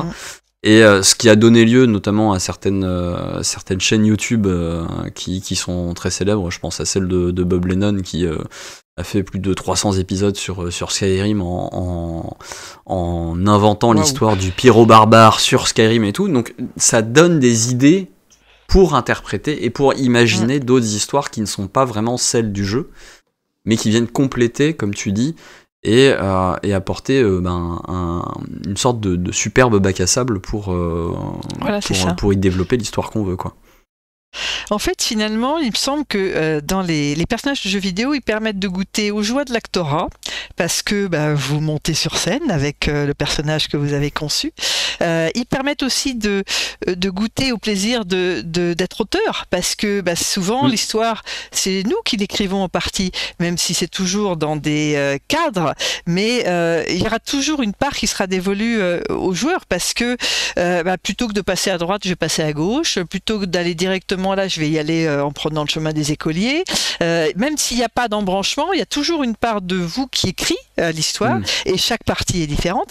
Et puis il y a aussi, je pense, le plaisir de la réalisation, parce que la réalisation au sens cinéma du terme, c'est-à-dire que je tiens la caméra, je décide que la caméra elle est derrière mes yeux, je suis en vision subjective, donc je décide que la caméra est là et je vois ce que voit la caméra, ou bien je décide de mettre la caméra sur le capot, ou bien je décide de voir la scène de près, de loin. Enfin, il y a beaucoup de jeux, surtout des jeux pour plus grands, les jeux pour enfants ne permettent pas trop ça, mais où on peut choisir de manipuler la caméra et décider de la mettre où on veut par rapport à son personnage et adopter un point de vue ou un autre. Et ça, je trouve que c'est évidemment quelque chose qu'il n'y a pas au cinéma.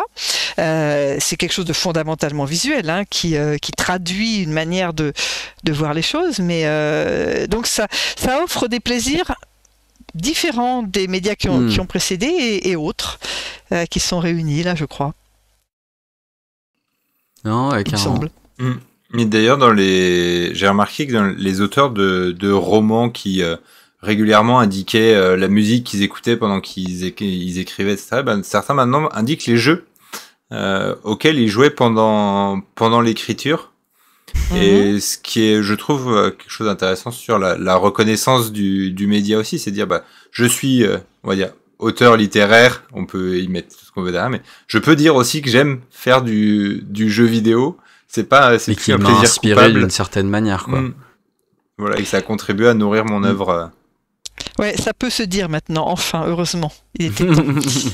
Mais c'est vrai que oui, comme tu disais, cette notion de en fait partager la narration, puisque bien que le scénariste ait écrit une grosse part du scénario, il y a quand même une autre partie en fait de ce scénario qui est dévolue au joueur. Tout à fait. Qui lui va choisir si telle scène, alors oui, il doit sauver la princesse, mais il va choisir si c'est en passant par la fenêtre ou par la porte, va changer au final les lignes du récit sans forcément en changer les étapes jalons, on va dire, par exemple. Donc effectivement, il y a cet aspect-là.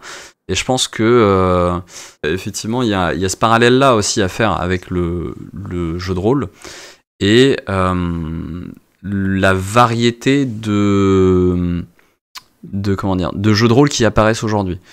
Initialement, on a tous connu Donjons et Dragons, qui était le premier jeu de rôle, qui partageait assez peu la narration, même si effectivement, selon les actions et les jets de dés qui étaient faits par les personnages, on avait ce même cadre de narration que celui d'un jeu vidéo qui est assez cadré en termes de scénario. Et plus ça va, plus les jeux de rôle tendent à devenir des sortes de gros bacs à sable dans lesquels le scénario prend de moins en moins de place pour laisser de plus en plus de place à la narration menée par les joueurs et les joueuses, jusqu'à arriver à des jeux de rôle aujourd'hui qui existent sans maître du jeu, dans lequel ce ne sont que les joueurs eux-mêmes qui s'emparent de l'histoire et créent l'histoire au fur et à mesure de leurs actions, qui créent l'univers dans lequel ils vont évoluer, qui créent leurs personnages, et qui du coup s'approprient entièrement la narration, qui n'est plus partagée entre une entité scénaristique qui va imposer un certain nombre de choses, et une entité de jeu qui, elle, va réagir à ce que l'entité scénaristique va lui imposer. En même temps, je pense que le mot scénario est le bon mot pour décrire ça, parce que si tu prends un roman, donc il y a la narration qui se déploie, etc. Quand on prend un scénario, par définition, son objectif, c'est de disparaître. Quand je parle de ça à mes étudiants, je leur dis, je prends la comparaison du sucre et du café. Alors, je précise que je bois mon café sucré, voilà. Et donc, je trouve que c'est très bon avec du sucre et que sans sucre, c'est amer. Et le film, c'est comme le café sucré. C'est-à-dire qu'il y a un café sucré, on le boit, c'est très bon. C'est-à-dire, c'est un film avec un scénario, mais on voit pas le sucre. C'est-à-dire que le scénario est diffusé et dilué dans le sucre. C'est un petit peu la même chose. Le scénario, en fait, il disparaît de toute façon. Donc, les scénaristes ont l'habitude d'écrire pour disparaître d'une certaine façon. Ouais, c'est pas agréable d'être scénariste finalement, parce que c'est pas la peine de faire de belles phrases ou de faire. Faut juste des belles scènes, des belles idées, des choses visuelles intéressantes. Mais ce que vous avez écrit va disparaître. Et en fait là, l'auteur du scénario de jeu vidéo, ce qu'il a écrit va être un peu malmené, un peu tortillé dans tous les sens, en fonction de la façon dont vous en emparerez, quoi. C'est-à-dire qu'il lâche du lest en quelque sorte, il confie plus au spectateur, il fait participer. Et ça, c'est ça y était pas avant, quoi. Et c'est tout un métier d'écrire un scénario de jeu vidéo, et je pense qu'effectivement, alors je suis pas moi-même scénariste de jeux vidéo, donc je parle en toute méconnaissance de cause, qui est, je pense, qu'il doit y avoir effectivement des points où ils se disent, ok, alors là on a cette trame-là, mais quelle liberté est-ce qu'on laisse au joueur ? Qu'est-ce que lui va pouvoir modifier dans cette trame de scénario ? Et ça a pris vachement plus d'importance, je dirais, avec l'intégration des arbres de décision dans les jeux vidéo, où justement il a été offert directement aux joueurs maintenant de prendre une décision qui directement va impacter l'histoire qu'il va vivre jusqu'au bout du scénario. Mais ces arbres de décision, je trouve ça super intéressant parce que c'est quelque chose qui découle directement en fait des livres dont vous êtes le héros. Hein. Oui, complètement. Et c'est les récits en branchement. Et même, on peut aller plus loin, on peut remonter chez Diderot et Jacques le Fataliste. Hein. Il tiendrait qu'à moi de vous raconter l'histoire de Jacques, mais je décide de vous raconter celle-ci et c'est lui qui choisit quelle voie on prend. En fait, j'ai une question à poser à vous et à la communauté. J'ai vu il y a des années, on était en 1985, un camarade qui était anglophone m'a montré la revue Mad, et dans cette revue il y avait une double page au milieu dans laquelle il y avait un récit arborescent avec donc toute la descente et des possibilités de choix à chaque fois. C'est la première fois que je voyais un récit arborescent. Je n'ai jamais réussi à retrouver cette double page de Mad, donc si quelqu'un pouvait me dire où elle est, dans quel numéro, j'adorerais. Donc je lance un avis à la population.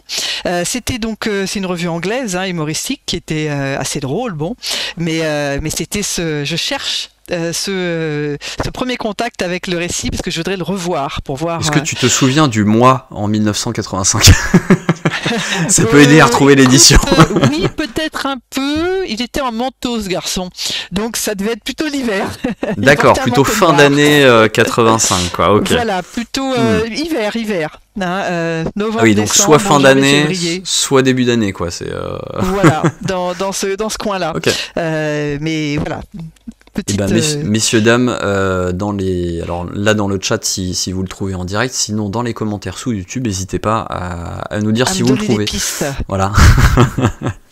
Il y a des choses parfois on lit un truc et puis des années plus tard on se dit mais bon sang, j'ai lu ça où et quand, et on met 15 ans à retrouver. Hein.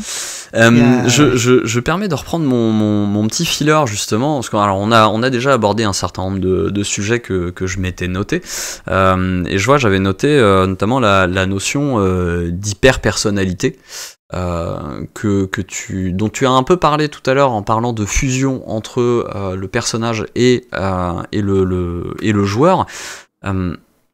Est-ce que au final,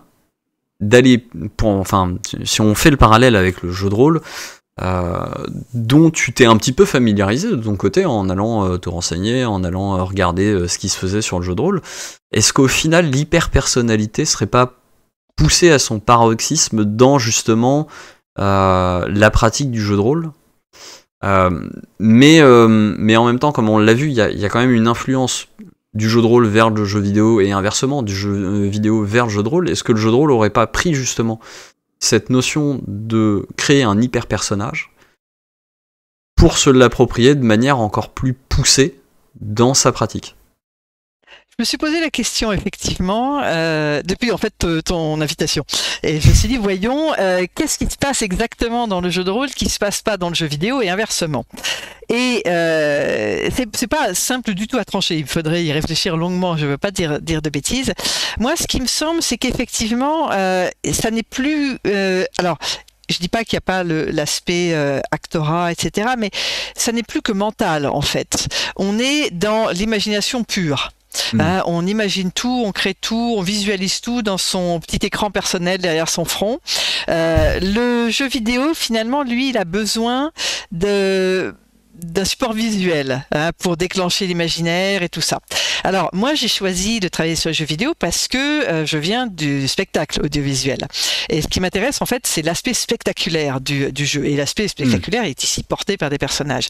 Donc je trouve que les jeux vidéo sont un très beau spectacle. Je veux dire, maintenant un jeu vidéo quand on le projette sur un grand écran, c'est tout simplement magnifique. Hein. Il y a des jeux où là encore on se balade juste pour voir les décors parce que ça a de la gueule quoi. Et en plus, bon, les actions qu'on y fait ont aussi beaucoup d'allure, quoi. Rien que quand on allume la console, je veux dire, la façon dont ça s'allume, la musique qui vient avec, on sait déjà qu'on est au bord d'un spectacle. Donc, il y a cet aspect-là. Le jeu de rôle, pour moi, il a réussi à tout finalement. Alors, le terme est pas exact peut-être, mais à tout intellectualiser. C'est-à-dire que tout est dans l'esprit. On est dans l'imaginaire pur, on n'a plus besoin de rien. Ça me fait penser un petit peu, je sais pas si vous vous souvenez, c'est dans Le joueur d'échecs de Zweig. C'est un homme qui est emprisonné et dans une petite cellule, il va passer des années dans sa cellule et il va, alors je crois qu'il a trouvé un manuel d'échecs ou un truc comme ça, et donc il va apprendre toutes les parties par cœur et il va mentalement jouer toutes ces parties. Donc on est vraiment, voilà, uniquement dans, on est pour moi dans la mentalisation, alors, quoi. Voilà, mais c'est magnifique. On a, c'est un petit peu finalement, ce serait l'aboutissement, je dirais, dans le sens où finalement toutes les interfaces d'entrée des commandes pour diriger les personnages de jeux vidéo sont des interfaces pour l'instant physiques. Ça va être des manettes, ça va être des même vous avez des poteaux aussi sur lesquels on peut taper pour les jeux de combat. Il y a aussi des tapis de danse. Enfin, tout ça c'est des interfaces physiques. Mais finalement, le jeu vidéo, quel est l'objectif? C'est de réduire au maximum la distance entre vous et le personnage. Et finalement, on pourrait dire que le jeu de rôle, il a atteint ça. Il n'y a plus de distance entre vous et le personnage. Mais il n'y a plus de visuel. Parce que le visuel, c'est vous, d'une certaine façon. Mais vous êtes quand même habillé comme vous êtes habillé. Donc, qu'est-ce qu'on fait du costume dans ce cas-là? Mais en fait, voilà, je pense à ça parce que dans les jeux vidéo, en fait, dans les jeux tout court, enfin dans les jeux vidéo tout court, quand on regarde les points de vue qui sont proposés, pour moi, le plus emblématique du jeu vidéo, même si c'est pas pour tous les genres, c'est la caméra subjective. Parce que, en fait, c'est un principe, la caméra subjective, qui ne fonctionne pas au cinéma. Enfin si, ça fonctionne, mais de façon très ponctuelle, sur un plan ou deux, mais pas plus.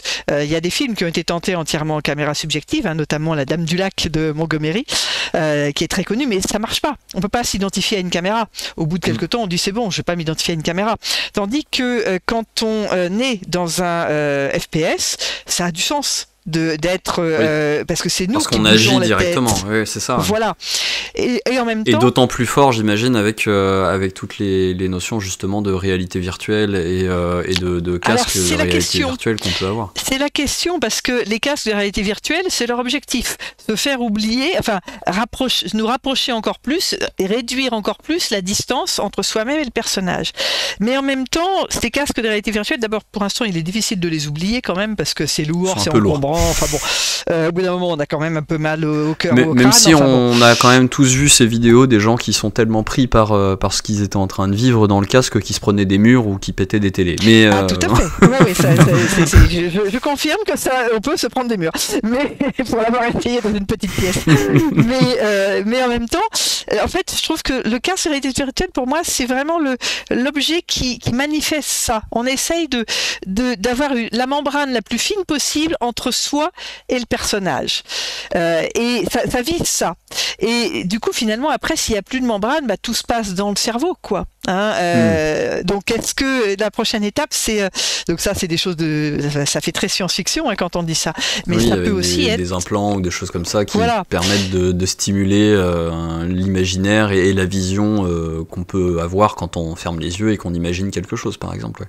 Voilà, c'est ce que j'allais dire tout à l'heure. À un moment, vous avez parlé de ce qui se passait quand on construisait son personnage, quand on jouait à un jeu de rôle, et je me disais, mais finalement, est-ce qu'un jeu de rôle, il faudrait pas le jouer les yeux fermés?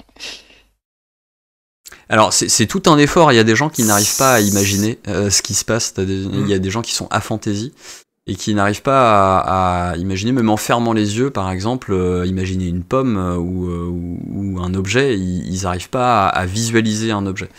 Et du coup c'est tout un exercice dans le jeu de rôle que de visualiser sans fermer les yeux, effectivement.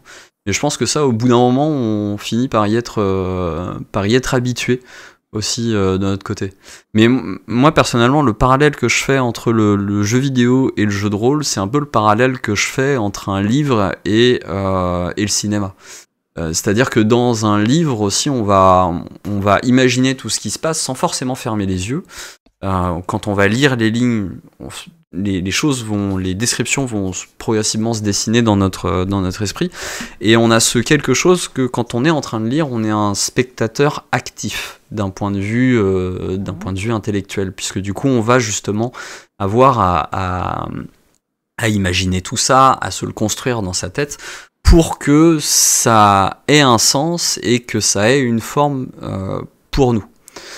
Alors qu'au cinéma, on ouvre juste les yeux, on est un spectateur plutôt passif, on réceptionne ce qui nous est donné, mais on n'a pas forcément d'exercice intellectuel à faire pour imaginer tout ce qu'on veut nous raconter.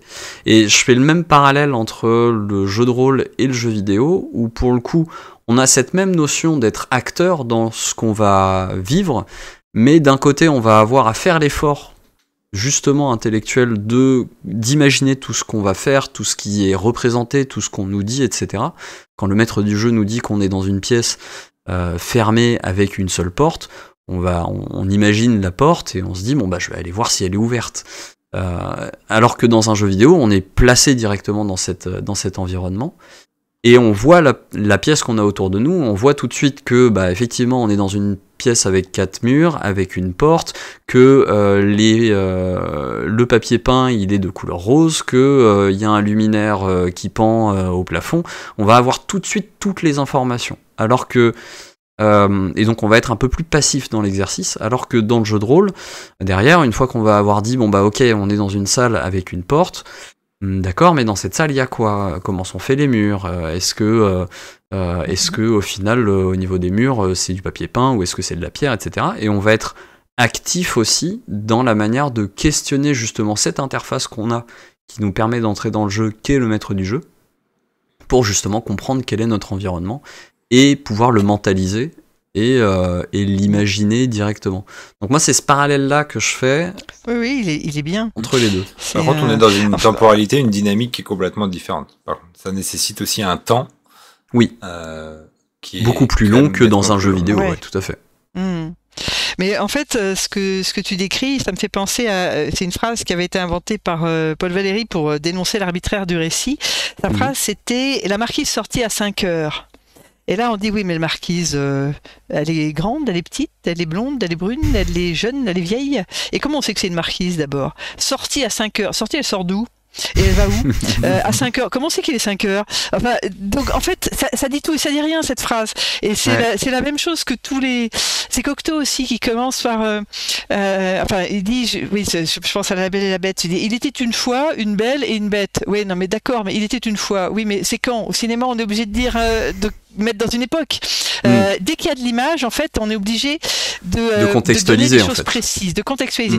En même temps, et c'est là où c'est la plus grande malice de l'image, c'est-à-dire que l'image, en fait, elle fait semblant de se donner, mais en fait, elle se donne pas. Une fois que vous avez reconnu l'époque, la porte en bois, etc., vous dites, ok, d'accord, mais pourquoi ça se passe avec cette porte-là, à cet endroit-là, à cette époque-là? Pourquoi c'est comme ça et pas autrement? C'est-à-dire qu'en fait, il faut faire l'effort de se poser la question. Et pour moi, je pense qu'il faut vraiment interroger des jeux vidéo comme on interroge des films. Poser la question, pourquoi cette histoire à ce moment-là? Qu'est-ce que ça... je pense à GTA, comme je crois que c'est Olivier Mocco qui a fait tout un bouquin là-dessus, où il explique que GTA, en fait, c'est une critique du système américain. C'est une critique de l'American Way of Life. Et il a tout à fait raison. Parce que c'est pas... Alors que si vous prenez le commun des mortels qui regarde ça par-dessus l'épaule de quelqu'un, il aura l'impression que c'est juste un jeu hyper violent. Non! Il faut voir qui est le personnage. Il faut voir que c'est quelqu'un qui vient d'Europe de l'Est, enfin je pense au premier, et qui n'a d'autre issue pour s'intégrer à la société américaine que de rentrer dans le monde du crime. Donc ça brasse bien les cartes par rapport à ça. Donc en fait, voilà, faut faire l'effort d'interroger plus loin avec le visuel. Et c'est pas facile parce que ça endort, on n'en a pas nécessairement envie. Et pourtant, il faut se poser la question. Je discutais il n'y a pas très longtemps avec Alexis Blanchet. On parlait de Frogger justement, et il me disait qu'il proposait à ses étudiants une analyse de Frogger que j'ai trouvée très intéressante, parce qu'il dit dans Frogger, bon, la grenouille elle traverse une route, il faut pas qu'elle se fasse écraser. Ok, tout va bien, on peut comprendre. Mais pourquoi elle fuit d'ailleurs, la grenouille? Mais bon, on y reviendra. Ensuite, la grenouille doit passer sur des rondins de bois et des tortues et doit arriver dans une petite niche en haut de l'écran. Et quand elle tombe dans l'eau, elle se noie. Vous avez déjà vu des grenouilles qui se noient? C'est une grenouille. Voilà. Donc bon, et en fait, il dit que le problème vient du fait que l'eau, elle est sans doute pas terrible, l'eau. Elle est peut-être un peu polluée, on sait pas. Oui. Et en fait, le problème, il est hors champ.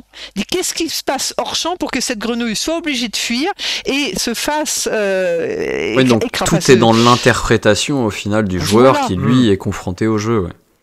Voilà, c'est-à-dire se poser la question de qu'est-ce que veut me dire ce jeu, se poser la question de ce qui se passe, de comment est géré l'argent dans ce jeu. Moi, j'ai toujours trouvé, par exemple, que les jeux de plateforme, c'est des jeux souvent fondamentalement capitalistes. On accumule, faut ramasser des bananes, des sous, des trucs. C'est vrai. Comme si l'argent se ramassait. Bon, et puis, et pour ça, j'avais beaucoup aimé la fin de. Alors, j'ai pas vu la fin, mais heureusement, il y a des gentils joueurs qui mettent leurs vidéos en ligne. Dans la fin de, je sais plus quel Mario C, où il faut gagner $1 million, quoi. Et donc sur la jaquette, c'est un jeu DS, il y a plein de pièces d'or. Il faut gagner 1 million. Et donc quand on arrive au bout du jeu, le jeu vous dit c'est bien, t'as gagné 1 million, et ben bravo, ben maintenant tu peux recommencer. Parce qu'en fait, ça vaut rien, c'est des millions virtuels. Et je trouve ça vachement moral finalement, de terminer là-dessus.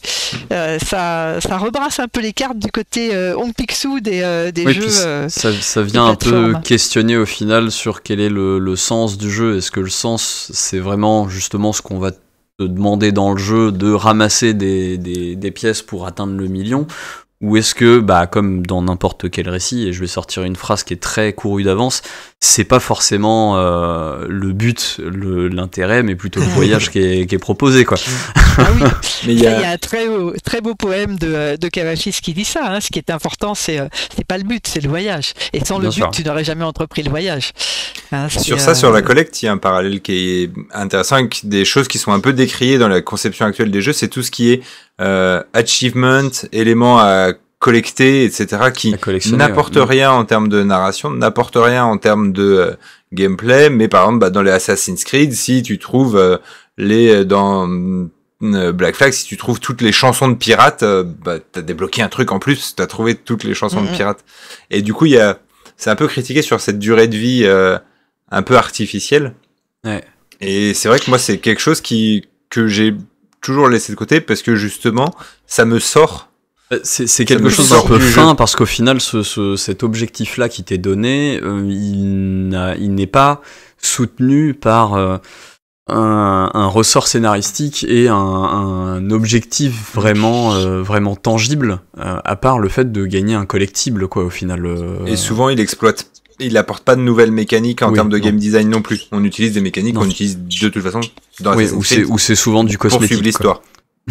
Ça veut dire qu'en fait, vous jouez en pensant récit. C'est-à-dire, ce qui n'est pas dramatiquement utile, vous ne le faites pas. Tandis que si on part du principe, il y a aussi des gens qui peuvent vouloir jouer de façon, entre guillemets, obsessionnelle, en ayant tout vu d'un jeu. Alors, a-t-on jamais tout vu d'un jeu? Je pense que c'est impossible.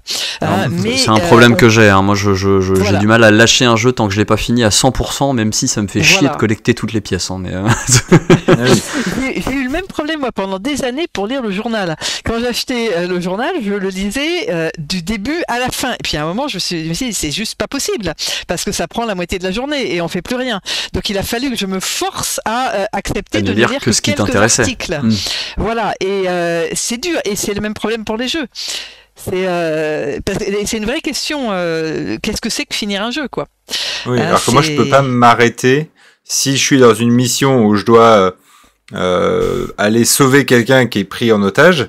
Si entre-temps j'arrive à un point où il y a quelqu'un qui me dit hey, tu veux pas m'aider à débloquer, à chasser les sangliers qui détruisent mes champs, moi dans ma tête je suis non, j'ai pas le temps, je dois sauver. Alors que la logique on s'en fout mécanique ce serait de rester dans cette zone là et puis elle peut être beaucoup plus loin, la personne à délivrer, mais moi j'ai dit que j'ai délivré cette personne là. Tu lui réponds débrouille-toi, quoi. C'est ça.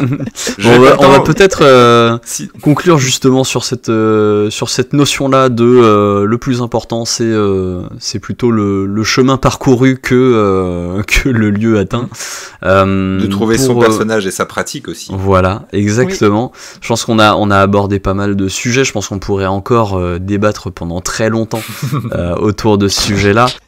Je pense aussi. On va avancer doucement et sûrement vers la fin de notre émission.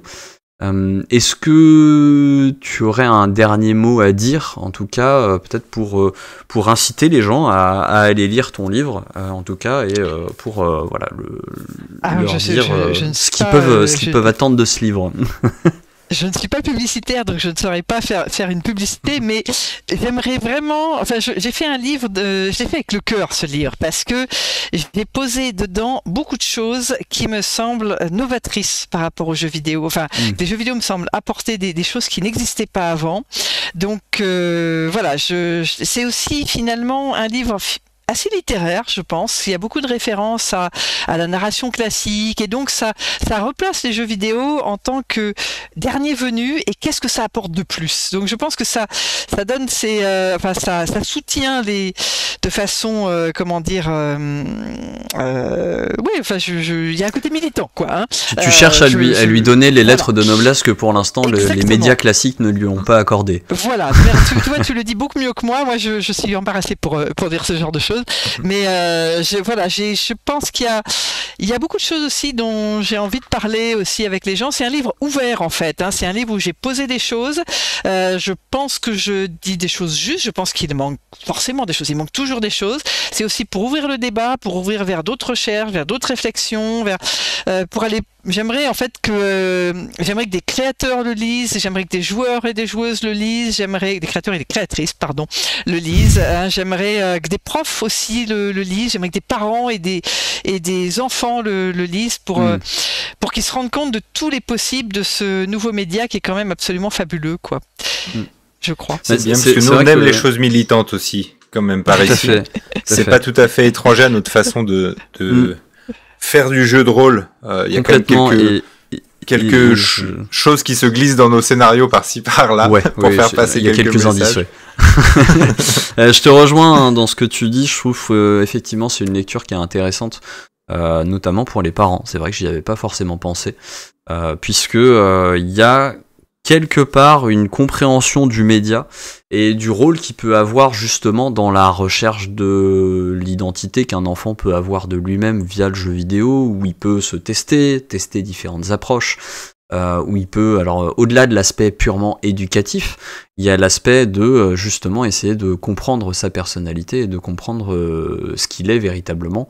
Moi je sais que personnellement j'ai beaucoup de mal dans les jeux où il y a la possibilité de jouer quelqu'un de très très bon ou quelqu'un de très très méchant.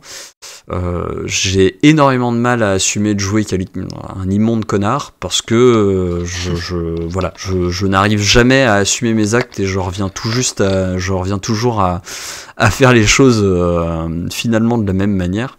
Donc au final ça apprend quelque part à se connaître, à connaître quelles sont ses propres limites aussi, le jeu vidéo. Et avoir aussi des critiques de la société intéressantes, comme on a pu le voir avec GTA. Donc effectivement, un bon moyen aussi de s'éduquer. Très bien. Justement, tu parlais d'ouvrir le débat et de pouvoir discuter avec toi des sujets que tu ouvres sur ton récit.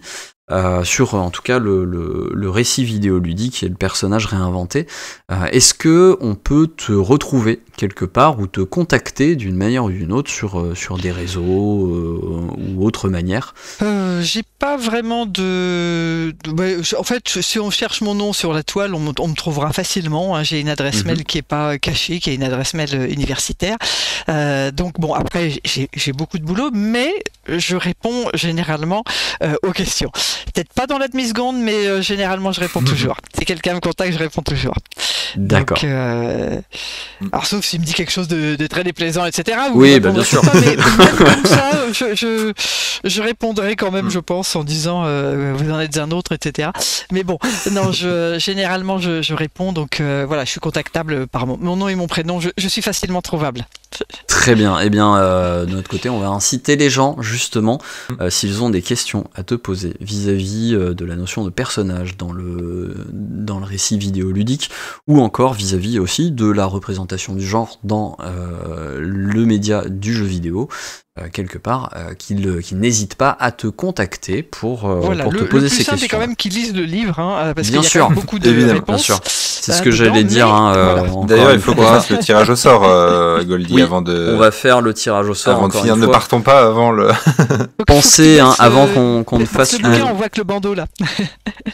Ah non, mais moi, c'est pas la même caméra qu'ils ont. D'accord. Eux, ils le Pardon. voient en entier.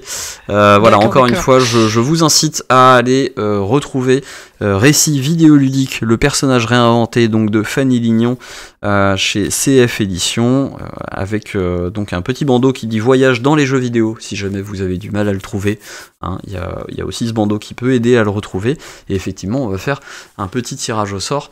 Ce qu'on va faire, comme on n'a pas pris d'auditeurs, on va en faire gagner 2 tout de suite à des personnes qui étaient dans le chat. Et on va en faire gagner une en tirant au sort dans les commentaires qu'on pourrait avoir, soit sur YouTube, soit sur les versions podcast de cette émission que vous pourrez retrouver sur toutes les plateformes.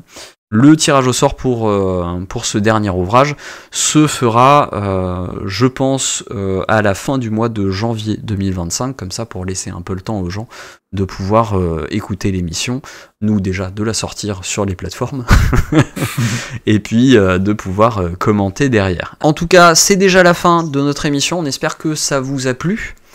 Que vous avez plein de potentielles questions qui vous viennent à propos du personnage, de sa représentation, du récit réinventé avec le personnage, etc.